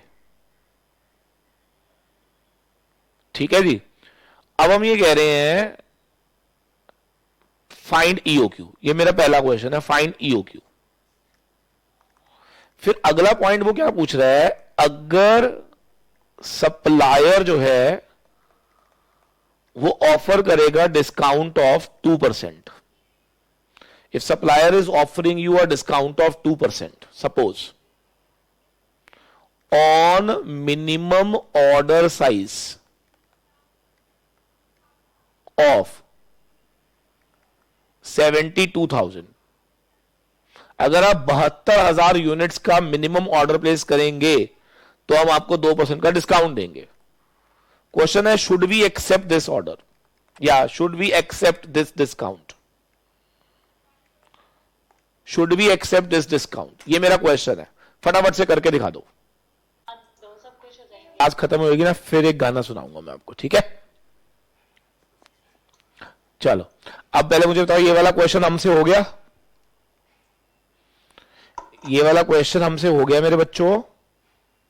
Yes sir. आओ जरा चेक कर लेते हैं फिर आपसे क्वेश्चन कैसे करना था. ये पहले तो सिंपल ईओक्यू निकालना था हमें. Twice of A into O upon C. Twice of A is 1,44,000. ठीक है जी. And then your ordering cost is ₹20 per order. And then your carrying cost is 10% of ₹100. यही किया हमने 100. ठीक है, कोई बताएगा कितना आया आपका ईओक्यू? सॉल्व. 758.9. 70. 758.9. चलो 759 ले लेते हैं, ठीक है? तो इसका मतलब आप ये कह रहे हो कि हमें इतना माल मंगाना चाहिए था, ठीक है? तो अब एक काम करते हैं, रेलेवेंट कॉस्ट एट ईओक्यू भी निकाल लेते हैं. तो उसका मैंने तुम्हें तरीका बताया, 2 इंटू ए इंटू ओपो इंटू सी. अगर किसी ने ये करा हो तो वो बता सकते हैं मुझे आंसर. एनीबडी? अगर आपने ऑर्डरिंग और होल्डिंग करके भी करा है तो भी आप बता दो मुझे कितना आया आपका. ऑर्डरिंग के अंदर नंबर ऑफ ऑर्डर्स निकालने थे हमें. 1,44,000 डिवाइड बाय 759 इंटू 20. और कैरिंग कॉस्ट निकालते समय 759 divide by 2 into carrying cost ₹10. कोई सॉल्व कर. कितना बेटा? 3794.7. दोनों में सेम है. नहीं, इधर ये बताया आपने मुझे. जी हाँ जी सर. 3794 4.7 और दूसरे वाले में भी सेम ही आएगा ना, क्योंकि ईओक्यू लेवल पे होल्डिंग और कैरिंग कॉस्ट और ऑर्डरिंग कॉस्ट सेम होती है बेटा. सम टोटल बताओ कितना आया? 7,590. 90. चलो ठीक है, कोई बात नहीं. Yes sir. Okay, done done done. So अब हम ये मान के चल रहे हैं कि अगर हम ईओक्यू लेवल पे ऑर्डर प्लेस करते हैं तो हमारा रेलेवेंट कॉस्ट 7590 होगा. अब सप्लायर क्या कहता है कि आपको मैं 2% डिस्काउंट देने को तैयार हूं अगर आप 72,000 की क्वांटिटी ऑर्डर करते हो. तो मुझे एक बात बताओ, क्या रेलेवेंट कॉस्ट हम निकाल लेते हैं एट 72,000 यूनिट्स? कैसे निकालेंगे सर? हम परचेजिंग कॉस्ट लेंगे, ऑर्डरिंग लेंगे और कैरिंग कॉस्ट लेंगे, सिंपल. और उसके बाद तीनों का कर देंगे सम टोटल. ठीक है ना? यही करेंगे. ठीक है, वेरी गुड. अब यहां पर हमें क्या करना है, परचेजिंग कॉस्ट कैसे निकालेंगे? 1,44,000 यूनिट्स हैं. ध्यान से देखना सबने, एक यूनिट वैसे तो 100 रुपए की है बेटा, लेकिन क्योंकि हमें 2% का डिस्काउंट वो ऑफर करेगा, तो क्या मैं ये मान लूं कि वो हमें 98 की देगा? बोलो बेटा, बोलो जी. Yes sir. तो 1,44,000 इंटू 98 कर लीजिए, कितना आएगा वो निकालो. ऑर्डरिंग कॉस्ट जब आप निकालोगे तो 1,44,000 डिवाइड बाय 72,000, तो क्या 2 ही ऑर्डर देने पड़ेंगे मुझे, इंटू एक ऑर्डर का 20 रुपए, तो ये 40 रुपए आएगा. कैरिंग कॉस्ट की अगर मैं बात करूं तो 72,000 डिवाइड बाय 2 कर देना, ये हमारे पास एवरेज यूनिट्स जो हम कैरी करेंगे वो आ जाएगा. इनटू कैरिंग कॉस्ट करनी है. अगर आपको याद हो तो हमने क्या सीखा था, जब भी कैरिंग कॉस्ट परसेंटेज में दी होती है तो क्या हमें 10% of per unit cost 98 rupees करेंगे तो ये 9.8 आ जाएगा। ठीक है, इसको सॉल्व करके बता दो 36,000 इंटू 9.8 कितना आया आप लोगों का? 3,52,800। आई होप सो यहां तक सबको क्लियर हो चुका है। ठीक है, अब आपके पास वैसे तो इस क्वेश्चन को करने के 2-3 तरीके होते हैं, वो आप चेक कर लीजिए। पहला तरीका, परचेजिंग कॉस्ट यहां पे लिख लीजिएगा, सम टोटल कर दीजिएगा, ये हमारे पास टोटल कॉस्ट आ जाएगी अगर हम 72,000 यूनिट एट वंस ऑर्डर करते हैं तो। और अगर हम इतनी ही ऑर्डर करते हैं 759 करके, तो हमारी टोटल कॉस्ट आएगी 7590। तो होल्डिंग और ऑर्डरिंग कॉस्ट आ जाएगी। इसके साथ क्या 1,44,000 इंटू 100 कर दूंगा, क्या ये परचेजिंग कॉस्ट आ जाएगी? तो ये भी टोटल कॉस्ट आ जाएगी as per my current EOQ, और ये मेरी टोटल कॉस्ट आ जाएगी if I am accepted the discount. So after comparing these two, जहां मुझे लगेगा मेरी कॉस्ट सबसे कम है, क्या उसको हम चूज कर लेंगे? आवाज चाहिए फटाफट से, लॉक कर दो इसको। किसी को कोई दिक्कत परेशानी? जल्दी बोलो फटाफट से, यस और नो, चैट पे लिख दिया करो, yes no no no no no, कोई परेशानी नहीं है। सर ये एक बार कैरिंग को दोबारा बता दीजिए। क्या शशांक, मेरे को समझ नहीं है, तू कैरिंग कॉस्ट में क्या तू बार बार लपटा जा रहा है? कैरिंग कॉस्ट का फॉर्मूला क्या होता है? जितना तेरा ऑर्डर साइज है डिवाइड बाय 2 कर दे, इनटू तेरे को कैरिंग कॉस्ट पर यूनिट पर एनम करनी है। जो मैंने पिछला क्वेश्चन दिया था उसमें पर यूनिट पर एनम दिया हुआ था, लेकिन जब भी मैंने बताया था परसेंटेज में दियो तो उस परसेंटेज को मल्टीप्लाई कर दो पर यूनिट कॉस्ट के साथ, तो क्या वो पर यूनिट पर एनम हो जाती है? तो अब मुझे बता, इन केस अगर तू डिस्काउंट एक्सेप्ट कर रहा है तो तेरी पर यूनिट कॉस्ट कितनी हो जाएगी? 98। तो 98 का 10% का 9.8 हो जाएगा। बस हो गया। तो 9.8 ये ले ले और यहां से तेरे को एवरेज नंबर ऑफ यूनिट्स मिल जाएंगी, मल्टीप्लाई कर दे, ये फिगर आ गई तेरी। तूने करा नहीं ना क्वेश्चन, इसका मतलब ये यहीं पे अटक गया था। चलो, तो मेरे ख्याल से हमारा ये वाला इशू जो है पूरा समझ आ गया हमें कि ईओक्यू कैसे निकाला जाता है। जब भी हमारे को इन टर्म्स ऑफ अगर परसेंटेज में दिया हो या पूरा दिया हो, in any case we can easily calculate the EOQ as well as relevant cost at EOQ, and then discount के केस में टोटल कॉस्ट को टोटल कॉस्ट के साथ कंपेयर कर लेना, जहां कम आएगी क्या वो मेरा इकोनॉमिक ऑर्डर साइज बन जाएगा। चलिए, अब मैं आपको एक सिचुएशन दे रहा हूं, जरा उसको सॉल्व करके दीजिएगा। लिखो जरा सारे। अगर मैं कहूं कि मेरा एनुअल कंजम्पशन जो है ना वो तो है 1,44,000, ठीक है जी, और मैंने ईओक्यू निकाल लिया है, वो आया है 12,000। तो मेरा क्वेश्चन है, आपने निकाल के देना है, एक तो नंबर ऑफ ऑर्डर्स निकाल के दो कितने प्लेस करने पड़ेंगे, और एक आपने निकाल के देना टाइम बिटवीन 2 ऑर्डर्स। ये दो आपने क्वेश्चन मुझे सॉल्व करके देने हैं। मैं आपको एनुअल कंजम्पशन भी दे रहा हूं और मैं आपको ईओक्यू भी दे रहा हूं। आपको मुझे निकाल के देना है नंबर ऑफ ऑर्डर्स और टाइम बिटवीन 2 ऑर्डर्स। फटाफट से करके दिखाइए।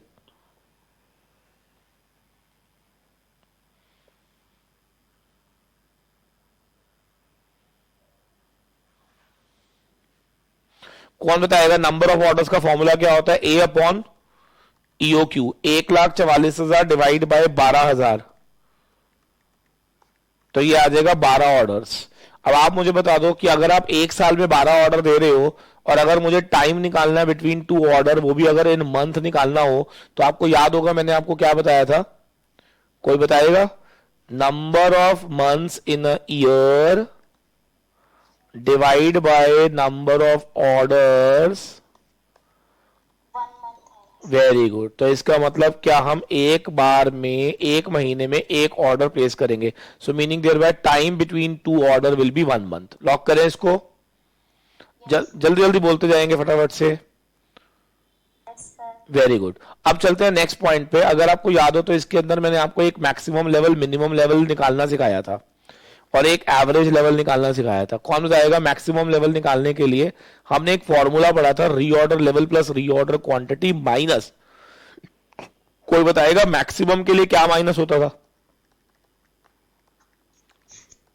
Minimum consumption into minimum delivery period. और अगर हमें मिनिमम निकालना है तो रीऑर्डर लेवल में से माइनस कर देना maximum consumption into maximum delivery period.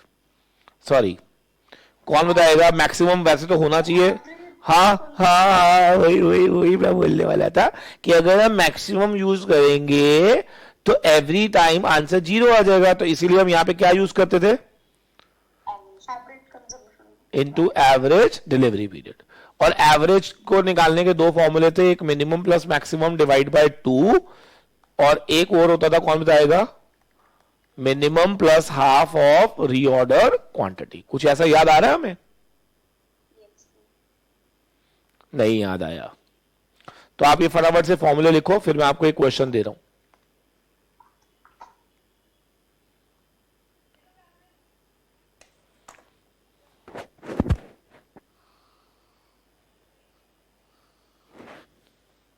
Note कर लिया बेटा?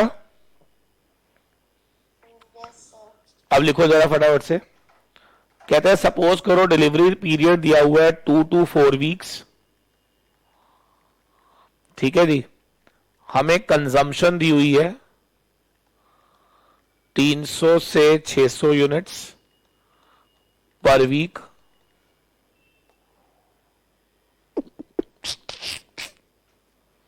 ठीक है जी। रीऑर्डर क्वांटिटी दी हुई है 2000 यूनिट्स। पता लगाओ maximum order level, minimum order level, average order level, फटाफट से। कितना आ रहा है? 3800। क्या फॉर्मूला है मेरे पास? पहले तो रीऑर्डर लेवल निकालना पड़ेगा, चाहे वो पूछे या ना पूछे। क्या रीऑर्डर लेवल निकालने के लिए maximum consumption into maximum delivery period 2400 आएगा? Yes sir. ठीक है। और मैक्सिमम लेवल कैसे निकलता था? Reorder level plus reorder quantity minus क्या, minimum consumption into minimum delivery period, यही ठीक है ना। Who will tell me reorder level कितना बेटा? 2400। रीऑर्डर क्वांटिटी कितनी है? 2000। Minimum consumption 300, minimum delivery period 2। I hope so सबने यही किया। Yes sir. Very good. Minimum निकालने के लिए क्या बताएंगे? रीऑर्डर लेवल में से माइनस करेंगे हम एवरेज। यहां पे एवरेज डिलीवरी पीरियड कितना होगा? 3। एवरेज कंजम्पशन कितनी होगी बेटा? 450। और रीऑर्डर लेवल ऑलरेडी निकला हुआ है 2400। 2400 माइनस 1350, 1050 आंसर। कुछ पल्ले पड़ रहा है हमारे को? Yes sir. ठीक है। और एवरेज निकालने के लिए आप minimum plus maximum divide by 2 कर देना। बोलो मेरे प्यारे बच्चों। चलो अब मैं कुछ क्वेश्चन पूछूंगा, सबने आंसर देने हैं, दोगे? मुझे बताओ जस्ट इन टाइम प्रोसेस क्या होता है? मतलब हम जस्ट इन टाइम को क्या बोलते हैं? ये क्या है? इन्वेंट्री को कंट्रोल करने की एक टेक्निक है ये। अच्छा, who will tell me according to just in time हम माल कब ऑर्डर प्लेस करते हैं? प्रोडक्शन से पहले या immediately at the time of production? Immediately at the time of. Very good. अच्छा एक बात बताओ, जस्ट इन टाइम के केस में जो माल आता है हमारा, क्या वो स्टोर में जाता है या डायरेक्ट प्रोडक्शन फ्लोर पे जाता है? अच्छा ये भी बता दो मुझे कि in case of just in time जो भी हम ऑर्डर प्लेस करते हैं, क्योंकि वो डायरेक्ट प्रोडक्शन फ्लोर पे जा रहा है, तो क्या इससे आरएमसीपी है या आरएमसीपी हमारा रिड्यूस हो जाएगा? भाई रॉ मटेरियल कंजम्पशन भी खत्म हो गया ना। क्यों? क्योंकि हम स्टॉक तो मेंटेन ही नहीं कर रहे, क्योंकि हम तो ऑर्डर ही तब करते हैं जब हमारे को एग्जैक्टली चाहिए होता है। बोलो। अच्छा जिन कंपनीज को जस्ट इन टाइम फॉलो करती हैं, जो जस्ट इन टाइम, क्या उनके ऊपर एक थ्रेट रहता होगा? Yes sir. अगर गुड्स रॉ मटेरियल कैसा थ्रेट? थ्रेट का नाम क्या है?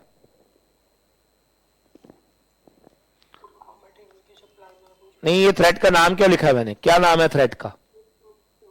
Out of stock. हाँ, तो उनके ऊपर हमेशा से एक थ्रेट रहता होगा कि मे बी वो आउट ऑफ स्टॉक है। तो जब आउट ऑफ स्टॉक होने की वजह से क्या उनकी प्रोडक्शन में क्या दिक्कत आ सकती है? बोलो बेटा।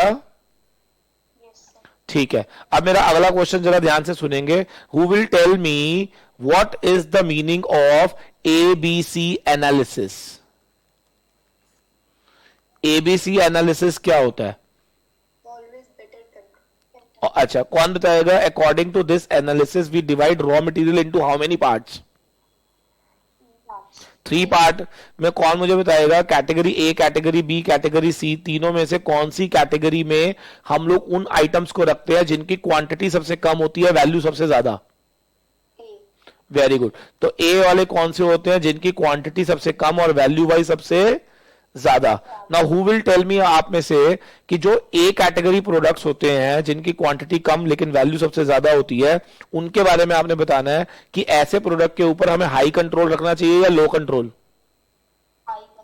हाई कंट्रोल होना चाहिए। बहुत बढ़िया। Now can you tell me कौन से ऐसे प्रोडक्ट है जिनकी क्वांटिटी बहुत कम है, सॉरी ज्यादा है, बट वैल्यू बहुत कम? Category C. क्या इनके ऊपर कोई कंट्रोल की जरूरत है या there no control actually required? देखिए हम ये भी बोल सकते हैं लो कंट्रोल और we can write no control. क्या जो मॉडरेट टाइप ऑफ प्रोडक्ट होते हैं कैटेगरी बी प्रोडक्ट्स होते हैं जिनके अंदर हाई कंट्रोल चाहिए, नो कंट्रोल चाहिए या एक मॉडरेट कंट्रोल चाहिए? Very good. मेरे ख्याल से ये हमें समझ आ गया है। लॉक कर दे इसको। नहीं समझ, इनको नहीं समझ आया, लेकिन समझ में आया है या नहीं आया है? आ गया है। बहुत बढ़िया। तो हमारी ये जो एनालिसिस थी इन्वेंट्री कंट्रोल टेक्निक, ये हमने पढ़ी थी। तो कुल मिलाकर इन्वेंट्री मैनेजमेंट के चैप्टर में आपने क्या पढ़ा? लेवल्स ऑफ स्टॉक पढ़े, आपने ईओक्यू निकालना सीखा, आपने जस्ट इन टाइम पढ़ा, आपने एबीसी पढ़ा। हेलो, क्या यही सब पढ़ा था हमने? बोलो मेरे प्यारे बच्चों। हाँ, और जब हम ईओक्यू पढ़ रहे थे तो क्या उसमें हम लोगों ने बार बार ये तरह के क्वेश्चन करे थे कि अगर कंपनी डिस्काउंट लेना चाहती है या नहीं लेना चाहती, वेदर आपको सजेस्ट करना होता था कि डिस्काउंट अगर ऑफर किया जा रहा है by the supplier, whether company should accept it or not. तो ऐसे क्वेश्चन कर लेंगे अब हम, या should I give you one more question? लिखो फिर फटाफट से, स्पीड में करना है, स्पीड में करना सबने।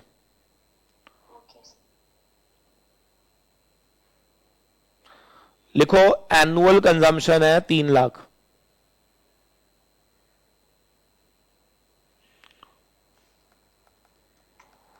ऑर्डरिंग कॉस्ट 150 रुपए,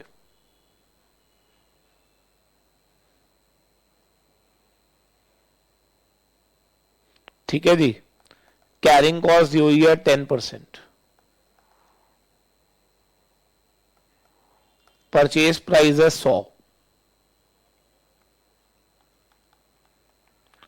ईओक्यू निकालो relevant cost as well as total cost, relevant भी निकालनी है, टोटल भी निकालनी है एट ईओक्यू। फिर वो कहता है अगर सप्लायर ऑफर करता है 1% discount on minimum order size of 50,000 units, suggest करो डिस्काउंट लेना नहीं लेना। फटाफट से करेंगे स्पीड में। चलिए एक बार फटाफट से जरा मुझे आंसर देना सबने, ठीक है? और कैलकुलेशन मेरे पास अभी कैलकुलेटर है नहीं, तो आप मेरे को साथ साथ बताते रहिएगा, ठीक है?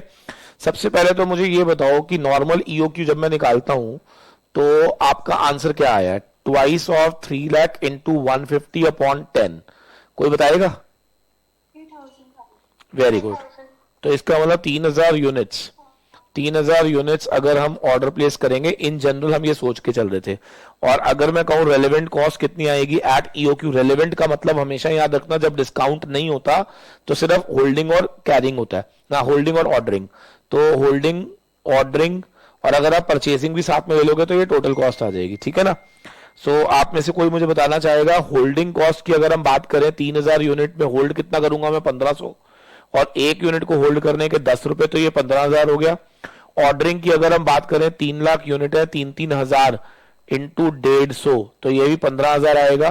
परचेजिंग की अगर हम बात करें तो 3 लाख यूनिट है, 100 रुपए के हिसाब से क्या 3 करोड़ रुपए की होंगी? 300 लाख रुपीस। तो कौन बताएगा बेटा? 30,000। हाँ, तो 3,30,00,000 रुपए, क्या ये मेरी रेलेवेंट कॉस्ट आ रही है करंटली जब मैं इतना माल प्लेस करने के लिए तैयार था? जैसे ही मैं सप्लायर के पास गया, ही सेड आप मेरे को 50,000 का मिनिमम ऑर्डर साइज कर दो, मैं आपको डिस्काउंट दे दूंगा 1%। Who will tell me? अब मुझे दोबारा से कॉस्ट निकालना पड़ेगा। अगर मेरा ऑर्डर साइज जो है वो घट कर कितना हो जाता है बेटा, ना बढ़ा के 50,000 यूनिट हो जाए तो, ना can you tell me 50,000 unit order size पे अगर मैं काम करता हूं तो कौन बताएगा, फटाफट से बता दो। 50,000 यूनिट, 50,000 यूनिट, 50,000 यूनिट, तो होल्डिंग, कैरिंग, ना holding, ordering and then purchasing. बेटा होल्डिंग की अगर मैं बात करूं तो क्या 25,000 यूनिट होल्ड करूंगा मैं, और 10% ऑफ, सुशांत 100 रुपए का 10% करेगा या 99 रुपीज का? 99 वेरी गुड। ऑर्डरिंग कॉस्ट की अगर हम बात करें 3 लाख क्वांटिटी या 25-25 करके मंगाओगे, इनटू में 150 रुपए करोगे तो क्या ऑर्डरिंग आ जाएगी? और 3 लाख यूनिट अब मिलेंगी। में तो 50,000 आएगा ना। अच्छा वो 50 है, सॉरी मेरे को लगा 25,000। 6 ऑर्डर आगे 900 आगे ऑर्डरिंग कॉस्ट। ठीक है, 900 यहां आ गया, और 3 लाख इंटू 99 करो जरा, कितना आ रहा है? 297 लाख 297 लाख रुपीस। और यहां पे कितना आया? सर 2,47,500। तो अब मुझे बस इतना बता दो, इन तीनों का जो सम है, इन तीनों का जो सम है, क्या वो पुराने वाले से कम है? यस सर, कम है। तो मैं क्या डिस्काउंट एक्सेप्ट कर लूं बेटा? बहुत बढ़िया, सो लिख लीजिए डिस्काउंट टू बी एक्सेप्टेड।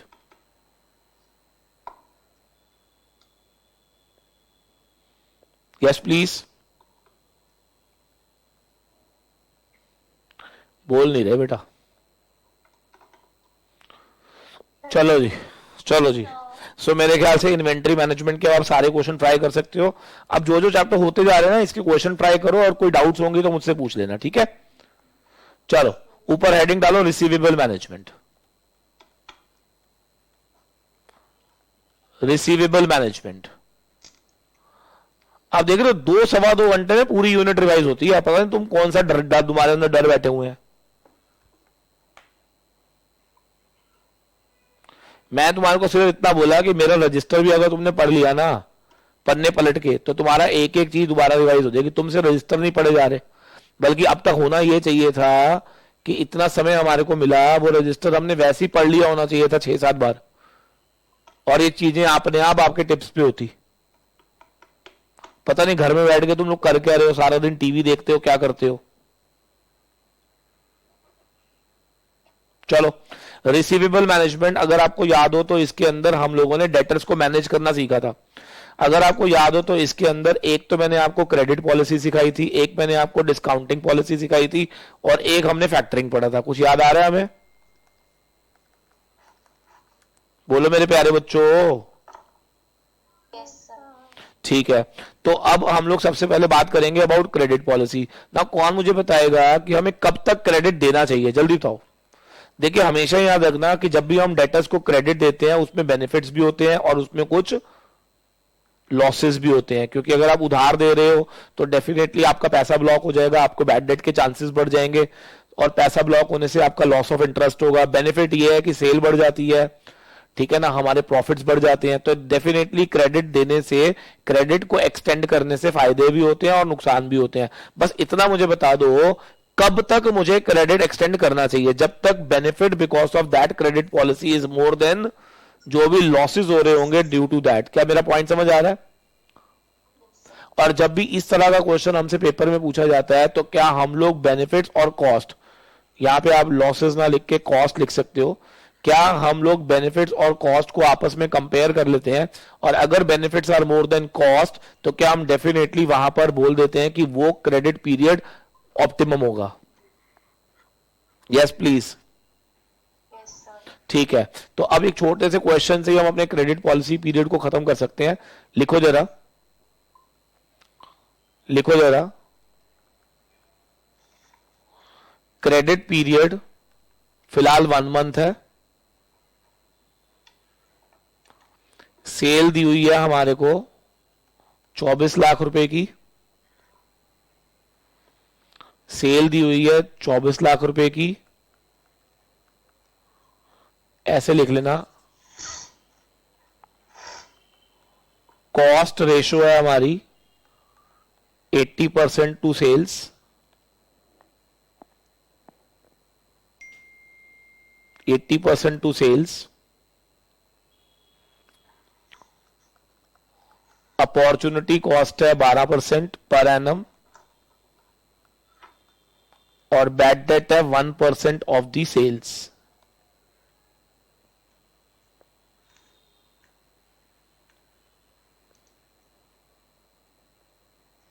ठीक है जी।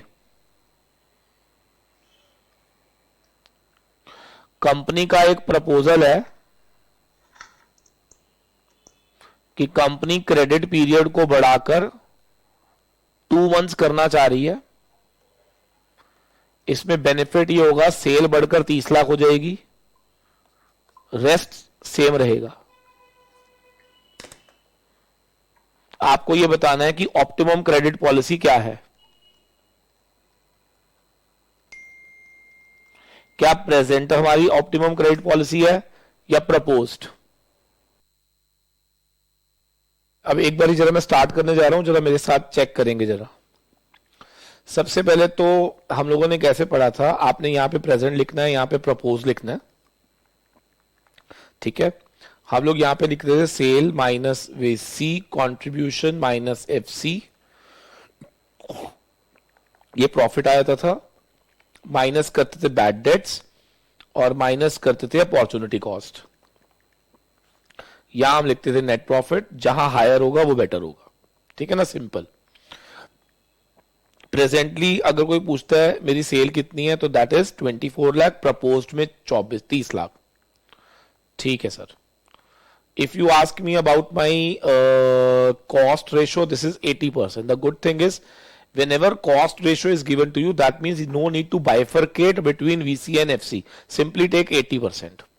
तो who will tell me now 80% दोनों का निकालना है आपने। इसका 80% बताओ बेटा कितना आएगा, 19 lakh 20,000 if I am not wrong, और इसका 80% निकालोगे तो ये आएगा 24 लाख। ठीक है, तो यहाँ पे आ जाएगा 480 और यहाँ पे आ जाएगा 6 लाख। FC वाला कोई मैटर है नहीं इस क्वेश्चन में, तो 480 एंड 6 लाख रुपीज।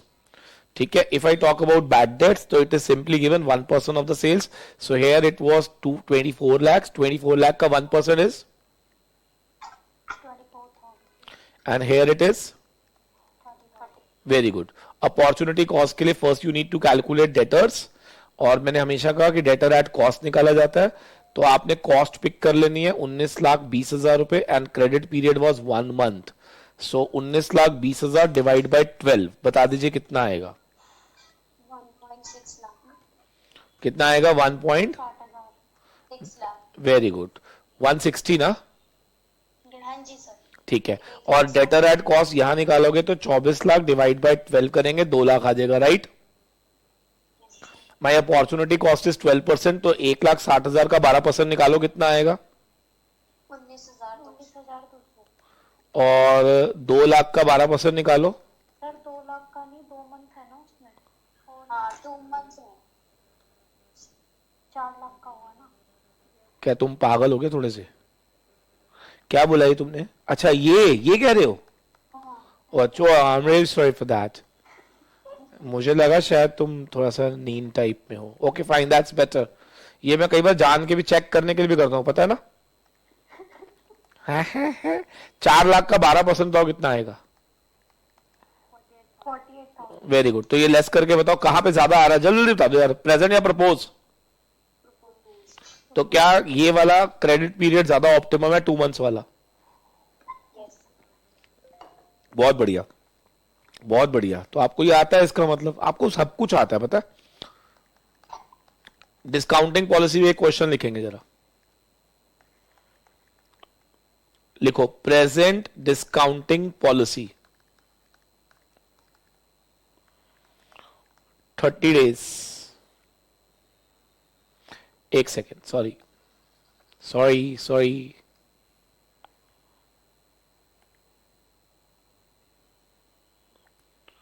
पहले मुझे डिस्काउंटिंग पॉलिसी एक बार ही मुझे याद करा दो जरा, क्या होती थी। ठीक है, मैं कुछ लिखूंगा और आपने मुझे उसका मीनिंग बताना है। ठीक है, चलो वेरी गुड। तो आपने मेरे को इसका मीनिंग बताना है। 2/10 नेट 30, इसका मीनिंग कौन बताएगा? Company is offering discount of कितना? 2% but in 10 इफ यू पे with in 10 days. Otherwise you can get a credit for, 30 days. उसमें कोई डिस्काउंट है या नो डिस्काउंट? अच्छा, क्या इसमें सारे लोग डिस्काउंट एक्सेप्ट करेंगे, ये जरूरी है या ये जरूरी नहीं होता? ये जरूरी नहीं होता। बहुत बढ़िया। तो अब आपको एक क्वेश्चन दे रहा हूं मैं, आपको ध्यान से देखना है। प्रेजेंटली कंपनी की डिस्काउंटिंग पॉलिसी है net 30 and we are having a proposal of 2/10 net 30। ठीक है बेटा, कंपनी ने प्रेजेंटली सेल हो रही थी 30 लाख रुपए और वी आर प्रपोजिंग कि ऐसी डिस्काउंटिंग पॉलिसी की वजह से कंपनी की सेल 36 लाख हो जाएगी। यहां हमारा एवरेज कलेक्शन पीरियड आ रहा था 30 डेज ही आ रहा था और यहां पे हमारा एवरेज कलेक्शन पीरियड जो था वो 20 डेज हो गया था। 50% ऑफ कस्टमर्स जो थे ना, उन्होंने एक्सेप्ट कर लिया था डिस्काउंट को। ठीक है जी, हमारी वेरिएबल कॉस्ट जो है वो 60% है और हमारी फिक्स कॉस्ट 2 लाख रुपए है दोनों केसेस में, और हमारी अपॉर्चुनिटी कॉस्ट है 12% पर एनम। आपको सिंपली मुझे ये बताना है हमें प्रपोज्ड डिस्काउंट ऑफर करना चाहिए या नहीं, बस।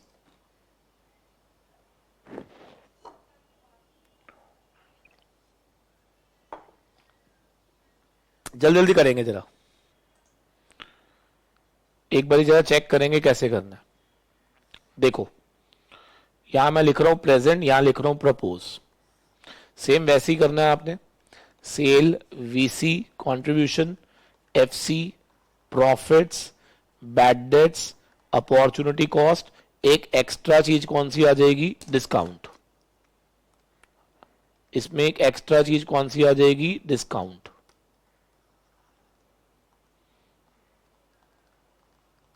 ठीक है सर, अब हम कैसे निकालेंगे आइए देख लेते हैं।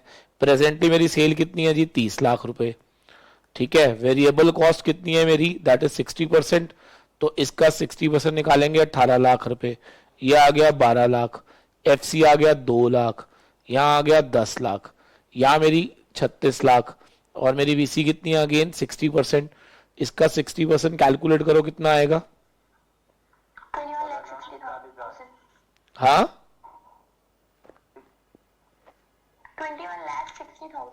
21,60,000. ठीक है। डिफरेंस कितना आया? 14,40,000. ठीक है, अब एफसी तो 2 लाख ही है, तो क्या ये 12,40? मेरे ख्याल से यहां तक तो सब पहुंच गए होंगे।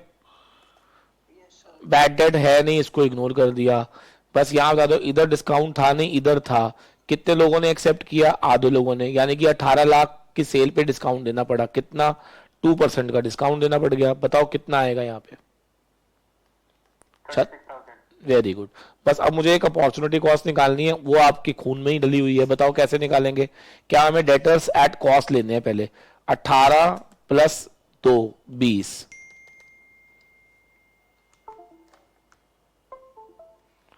18 2 20। तो आप मुझे बताओ 20 लाख क्या हो रहा है? एक सेकेंड। हाँ जी, 20 लाख डिवाइड बाय 12 इंटू कितने पीरियड का हम प्रेजेंट क्रेडिट दे रहे थे बेटा? 30 days. 1 मंथ हो गया ना?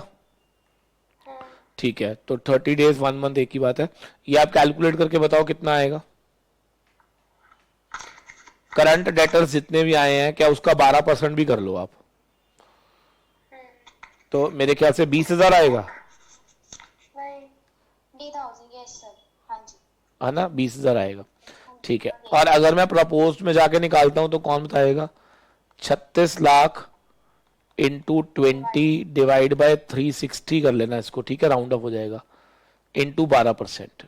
चेक करना बच्चे कितना है। 157,33.3.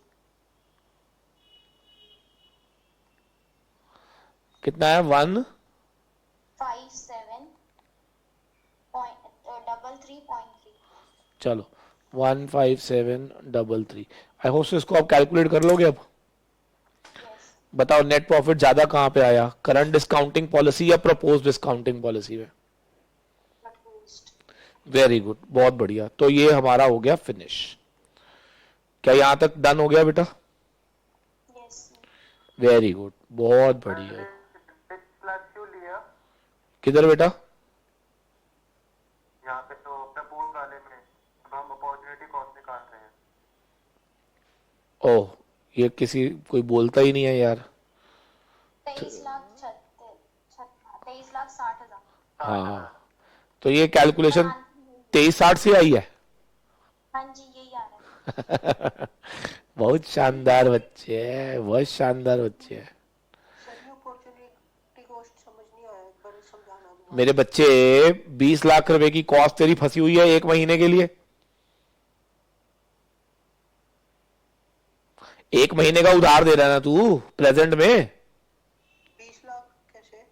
ये वीसी और एफसी डेटर एट कॉस्ट निकाल रहा हूं ना मैं। हाँ ठीक है। हाँ, तो जितना भी डेटर एट कॉस्ट आएगा वो मेरा ब्लॉक्ड मनी हो गया इंटू 12%। ठीक है। तो वो लॉस ऑफ इंटरेस्ट आ गया ना मेरा। जो मतलब हमने कॉस्ट लगाई है वो लेना है। जो, हाँ, जितनी हमारी कॉस्ट ब्लॉक्ड हुई है बिकॉज ऑफ डेटर्स। ठीक है। जल्दी बोलो फटाफट से। Yes sir. ठीक है, तो ये भी हो गया हमारा फिनिश। बोलो मेरे बच्चों। चलो, वेरी गुड। अब लिखो जरा नेक्स्ट, फैक्टरिंग लिखो जरा। कुछ क्वेश्चन पूछूंगा, पहले फटाफट से आंसर दीजिएगा, ठीक है? आप मुझे बताओ, फैक्टरिंग एक फाइनेंशियल सर्विस है, राइट? जिसके अंदर एक फैक्टर जो होता है वो अपने क्लाइंट को, डेटर्स को मैनेज करने की अलग अलग तरह की सर्विसेज ऑफर करता है, ठीक है ना? अब इसके अंदर there are different types of factors, अगर आपको याद हो तो। इसमें recourse, non recourse factoring, disclose factoring, undisclose factoring, कुछ याद आ रहा है? ऐसा हमने पढ़ा था। Yes sir. अच्छा, अब मुझे बताओ, हमारा ये जो टॉपिक है इसमें हमें पढ़ना क्या था कि अगर कोई कंपनी आपसे ये जानना चाहती है कि बताओ कि वेदर उन्हें फैक्टर अपॉइंट करना चाहिए या नहीं, तो आपको कैसे चेक करना होगा। तो मैंने इसमें भी यही कहा था कि फैक्टर से रिलेटेड बेनिफिट और फैक्टर से रिलेटेड कॉस्ट, इन दोनों को आपस में कंपेयर कर लो। अगर benefits are more than cost, then definitely factor should be appointed, उसकी सर्विसेज लेनी चाहिए। और अगर हमें लगता है कि नहीं, बेनिफिट्स जो है वो कम है, कॉस्ट ज्यादा है, तो हमें फैक्टर को अपॉइंट करने की जरूरत नहीं है। कुछ याद आ रहा है ऐसा? बोलो बेटा।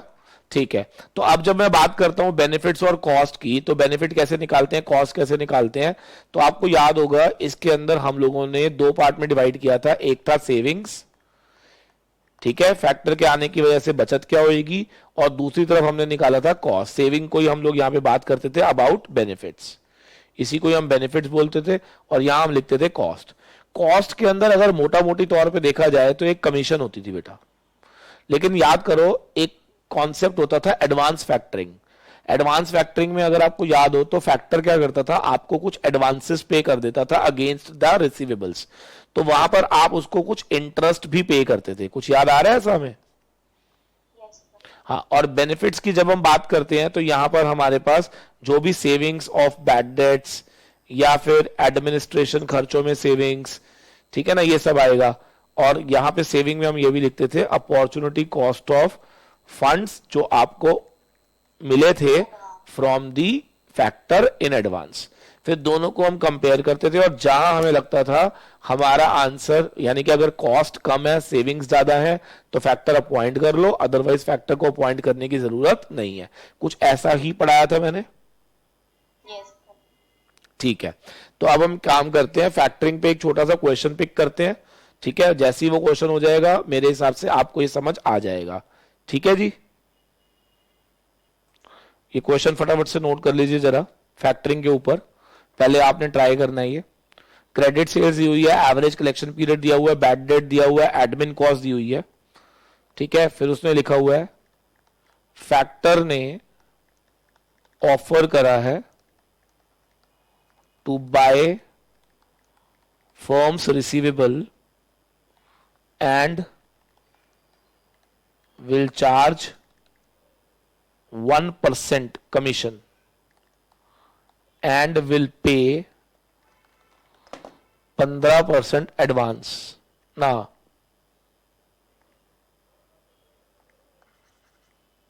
will pay 85% of receivable as advances.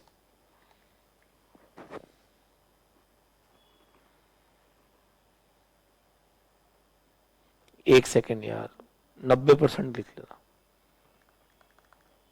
ठीक है जी, at the rate of 15% per annum. ठीक है, आपको सजेस्ट करना है factor services to be taken और नॉट.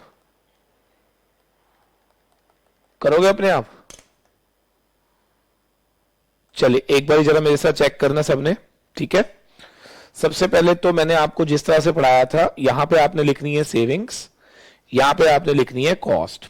सेविंग्स की अगर हम बात करें मेरे बच्चे, सीधा सीधा एडमिन कॉस्ट सेव हो जाती है 1,40,000 की पर एनम, और बैड डेट भी सेव हो जाते हैं. हम प्रिज्यूम करके चलेंगे कि फैक्टर के आने के बाद बैड डेट जो है वो रिस्पॉन्सिबिलिटी ऑफ किसकी हो जाती है? फैक्टर की. तो हम मान के चलते हैं जितने भी हमारे बैड डेट्स होते थे ना 2% थे ना, तो अगर कुछ भी ना लिखा हो तो 2% ऑफ सेल्स ही बोलते हैं हम इसको, ठीक है. तो 360 लाख का 2% कौन बताएगा? Very good. तो ये हमारी सेविंग हो जाएगी, यानी कि कुल मिलाकर अभी मैंने अपॉर्चुनिटी कॉस्ट तो ली नहीं है, उसके पहले ही मेरे पास टोटल सेविंग 8,60,000 पूरे साल में आ रही है, ठीक है. चलो अब हम बात करते हैं हमारी कॉस्ट कितनी है. सबसे पहले हमें निकालना पड़ेगा कि हमारे टोटल कितने रिसीवेबल की जिम्मेवारी दी है उस फैक्टर को. तो क्या आप में से कोई मुझे बता सकते हो कि डेटर्स निकालते समय हम लोगों को देखना पड़ेगा हमारा क्रेडिट पीरियड कितना था? तो कितना था? 30 डेज का. तो कौन बताएगा? 360 लाख इंटू 30/360 ले लेते हैं. तो क्या 30 लाख के डेटर आ गए बेटा? अब मुझे बताओ वो कमीशन कितनी मांग रहा है? 1% ऑफ 30 लाख रुपीस, यानी कि 30,000 रुपए. आपको याद होगा मैंने एक बात बताई थी, ये अज्यूम कर लेते हैं कि कमीशन जो है वो अपफ्रंट काटी जाएगी, ठीक है. तो आप मुझे बताओ अमाउंट जो पेबल होगा एज एडवांस वो कितना होगा, ये बस आपने बताना है. देखो टोटल डेटर थे 30 लाख के, हम उसका 10% रिटेन कर रहे थे, इसका मतलब ये हो गया कि हमें आपको 27 लाख देना था. 30,000 हम अपनी कमीशन एडवांस में काट रहे हैं, तो क्या 26,70,000 बेसिकली एक अमाउंट है जो मुझे आपको देना है, और उसके ऊपर मैं आपसे कितना ब्याज चार्ज करूंगा? 15% का. और 15% जो मैं चार्ज करूंगा because I am appointed for 30 days, तो क्या मैं 30 दिन के लिए चार्ज करूंगा, इंटू 30/360 कर देना. तो आप मुझे बता दो अमाउंट कितना आएगा? 26,70,000 into 15% into 30/360. Anybody?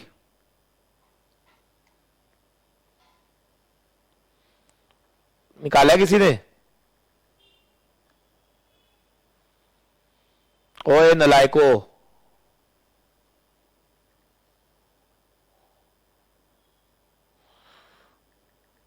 26,70,000 into 15%. 33375. Very good, 33375. आप में से कोई मुझे बताएगा ये 63375 जो आया है ये हमारी एनुअल कॉस्ट आई है या 30 डेज की? फैक्टर को अपॉइंट आपने कितने दिनों के लिए किया हुआ है? Very good. तो डिवाइड बाय 30 इंटू 360 कर दोगे तो क्या ये एनुअल कॉस्ट आ जाएगी?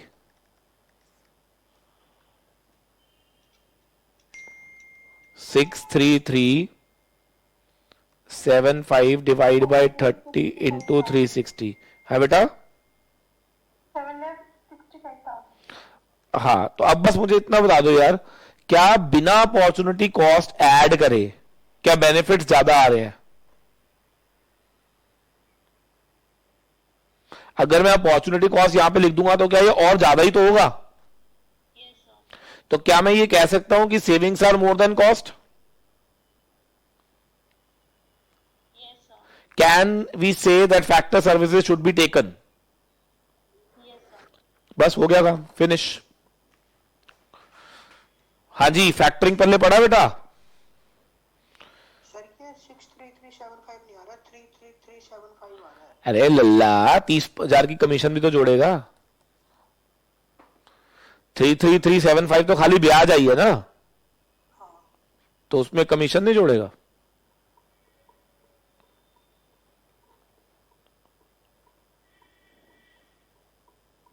सर ये जो कमीशन वाला पॉइंट है, अगर इसमें क्लियरली लिखा होगा कि कमीशन अपफ्रंट काटी है तब। नहीं लिखा होगा तो भी अज्यूम यही करना है आपने।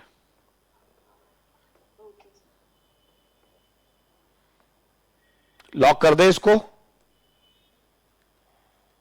सर। चलो जी। सर एक डाउट पूछना है हाँ जी, हाँ जी, बोलो। सर। जब ये 26,70,000 को 15% करा और 30/360 करा, सर ये तो वैसे भी पर मंथ ही आ रहे हैं ना, ये डेटर्स तो हमारे हर मंथ ही शो कर रही है 30 लाख रुपए। बहुत बढ़िया, बहुत बढ़िया। देखो, ये जो हमने 30/360 करा ना, वो इस रेट के लिए करा हमने। ये रेट जो था ये पर एनम था ना। देखो, डेटर मंथली थे, ये मंथली था, लेकिन ये एनुअल था, तो इसको मंथली बनाने के लिए हमने 30/360 करा। Okay sir, okay, thank you sir, thank you. ठीक, लॉक करें बेटा इस चैप्टर को। लो जी, हमारा एक लास्ट आखिरी चैप्टर रह गया, कैश मैनेजमेंट। पता है, सुनो मेरी बात। अब ऊपर हेडिंग डालनी है कैश मैनेजमेंट की। आपको याद होगा कि कैश मैनेजमेंट के अंदर ना हमने दो ही चीजें सीखनी थी बच्चे।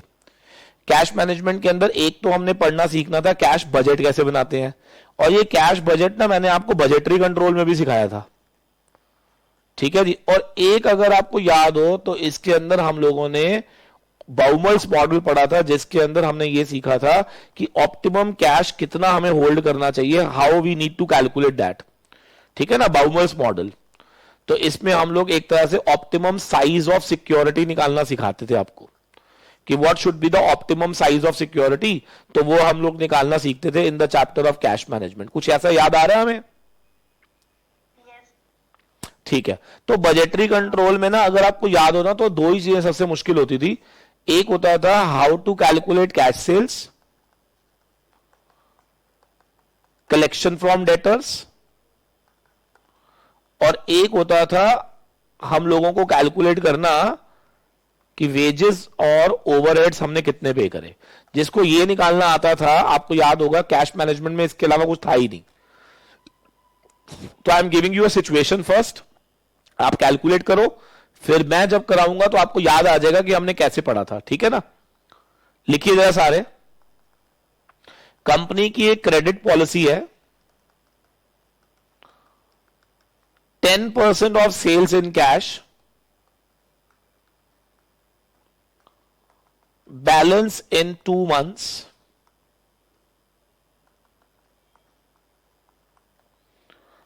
in a ratio of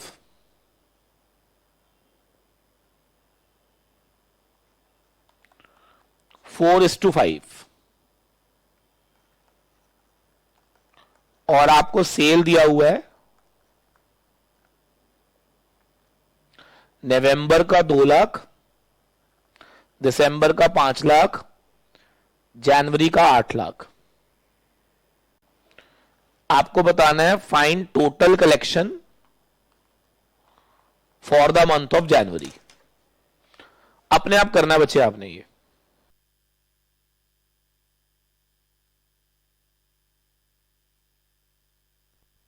बच्चों का आंसर आया 3,80,000, राइट। तो लेट्स क्रॉस चेक कर लेते हैं इसको। आइए देखते हैं जरा। सबसे पहले तो आप मुझे बताओ, जब भी हम इसको लिखते थे कैसे लिखते थे? Let sale be 100 rupees, 10% of the sales in cash, remaining 90% हो जाएगा। That is in the ratio of 40:50, 4:5 यानी कि 40:50, 10 40 50, ये हमारे पास आ जाएगा। ठीक है ना। तो आपको याद होगा, अगर हमें इन द मंथ ऑफ जनवरी निकालना था तो आई टोल्ड यू, इसको हम लोग जनवरी, दिसंबर और नवंबर ऐसे लिखते थे हम लोग। बोलो मेरे प्यारे बच्चों। तो now who will tell me, इसको पढ़ते कैसे थे? In the month of January we will get 10% of January, In the month of January, we will get 40% of December. In the month of January, we will get 50% of November. So can you tell me January कितने गया? January कितने गया? 8 लाख. 8 लाख का 10% 80,000. दिसंबर 5 लाख का 40% 2 लाख और 2 लाख का 50% 1 लाख. 3,80,000 रुपए. बहुत बढ़िया, करेक्ट आंसर. लॉक कर दे इसको. Yes sir. चलो अब अगला पॉइंट लिखो जरा. lag in the wages 3/4 months. ठीक है जी. दिसंबर का वेज बिल था मेरा 4 लाख का और जनवरी का मेरा वेज बिल है 6 लाख रुपए का. आपको बताना है जनवरी में पेबल कितना होगा. कोई मुझे बताएगा जितना भी लैग होता था दैट बिलोंग्स टू करंट या previous month. Very good. So in the month of January, we will be paying 3/4 of the previous month. Now what is previous month? December. And 1/4 of the current month. Current month कौन सा है? January. कुछ पहले पढ़ रहा है हमें? So January में आप क्या दोगे? 3/4 of the previous month, 1/4 of the current month. उम्मीद करता हूं clear to everyone. So 3/4. Sorry? हाँ ठीक है. 3/4 of 4 lakh rupees, 1/4 of 6 lakh rupees. इसको सॉल्व करेंगे 1.5 लाख रुपए आएगा. इसको सॉल्व करेंगे 3 लाख आएगा. 4.5 लाख आंसर आएगा. लॉक कर दे इसको. And same was with the overheads also. बोलो मेरे बच्चे. इसके बाद अगर आपको याद हो तो आपको यह पढ़ाया गया था बाउमल्स मॉडल को. बाउमल्स मॉडल में कोई मुझे बताएगा क्या सेम एज ईओक्यू जैसे हम निकालते थे वैसे ही निकालते थे हम इसको. Optimum size of security. आप में से कोई बताना चाहेगा ऑप्टिमम साइज ऑफ सिक्योरिटी निकालने का फॉर्मूला क्या था? Twice of. बताओ. Annual consumption, annual requirement into क्या होता था? Transaction cost. और नीचे इंटरेस्ट प्लस कॉस्ट. हाँ ठीक है. तो बस ऑर्डरिंग के बदले में हम क्या लिख लेते हैं? ट्रांजैक्शन. और सी के बदले में कैरिंग कॉस्ट पर रुपी पर एनम. यानी कि 1 रुपए को 1 साल तक कैरी करने का हमारा क्या कॉस्ट आएगा उसको हम सी बोलते थे. क्या सबको याद है ये? Do I require to attempt this question या हमें समझ आता है ये वाला? Because it was same as EOQ तो there was nothing new in this. बोलो बेटा. देखो अब आपने क्या करना है, मेरी बात को जरा ध्यान से सुनेंगे. सबने अभी के अभी आज ही इसको कोशिश करना है वर्किंग कैपिटल को वाइंड अप कर देना बेटा. ठीक है बेटा? हाँ और सुनो. हाँ और कोशिश यही करनी है सारे चैप्टर वाइंड अप करके अपने आप को फ्री करो. रिलैक्सेशन तभी मिलेगी जब आपके चैप्टर अपने आप खत्म करोगे. मेरे खत्म कराने से चैप्टर कभी खत्म नहीं होगा, याद रखना. मैं तो चौथी बार पढ़ा रहा हूं आपको. आपको कॉन्फिडेंस तभी आएगा जब आपको लगेगा कि यस आज मैंने खत्म किया इस चैप्टर को. ठीक है? चलो. वेरी गुड, बहुत बढ़िया. हाँ बोलो बेटा.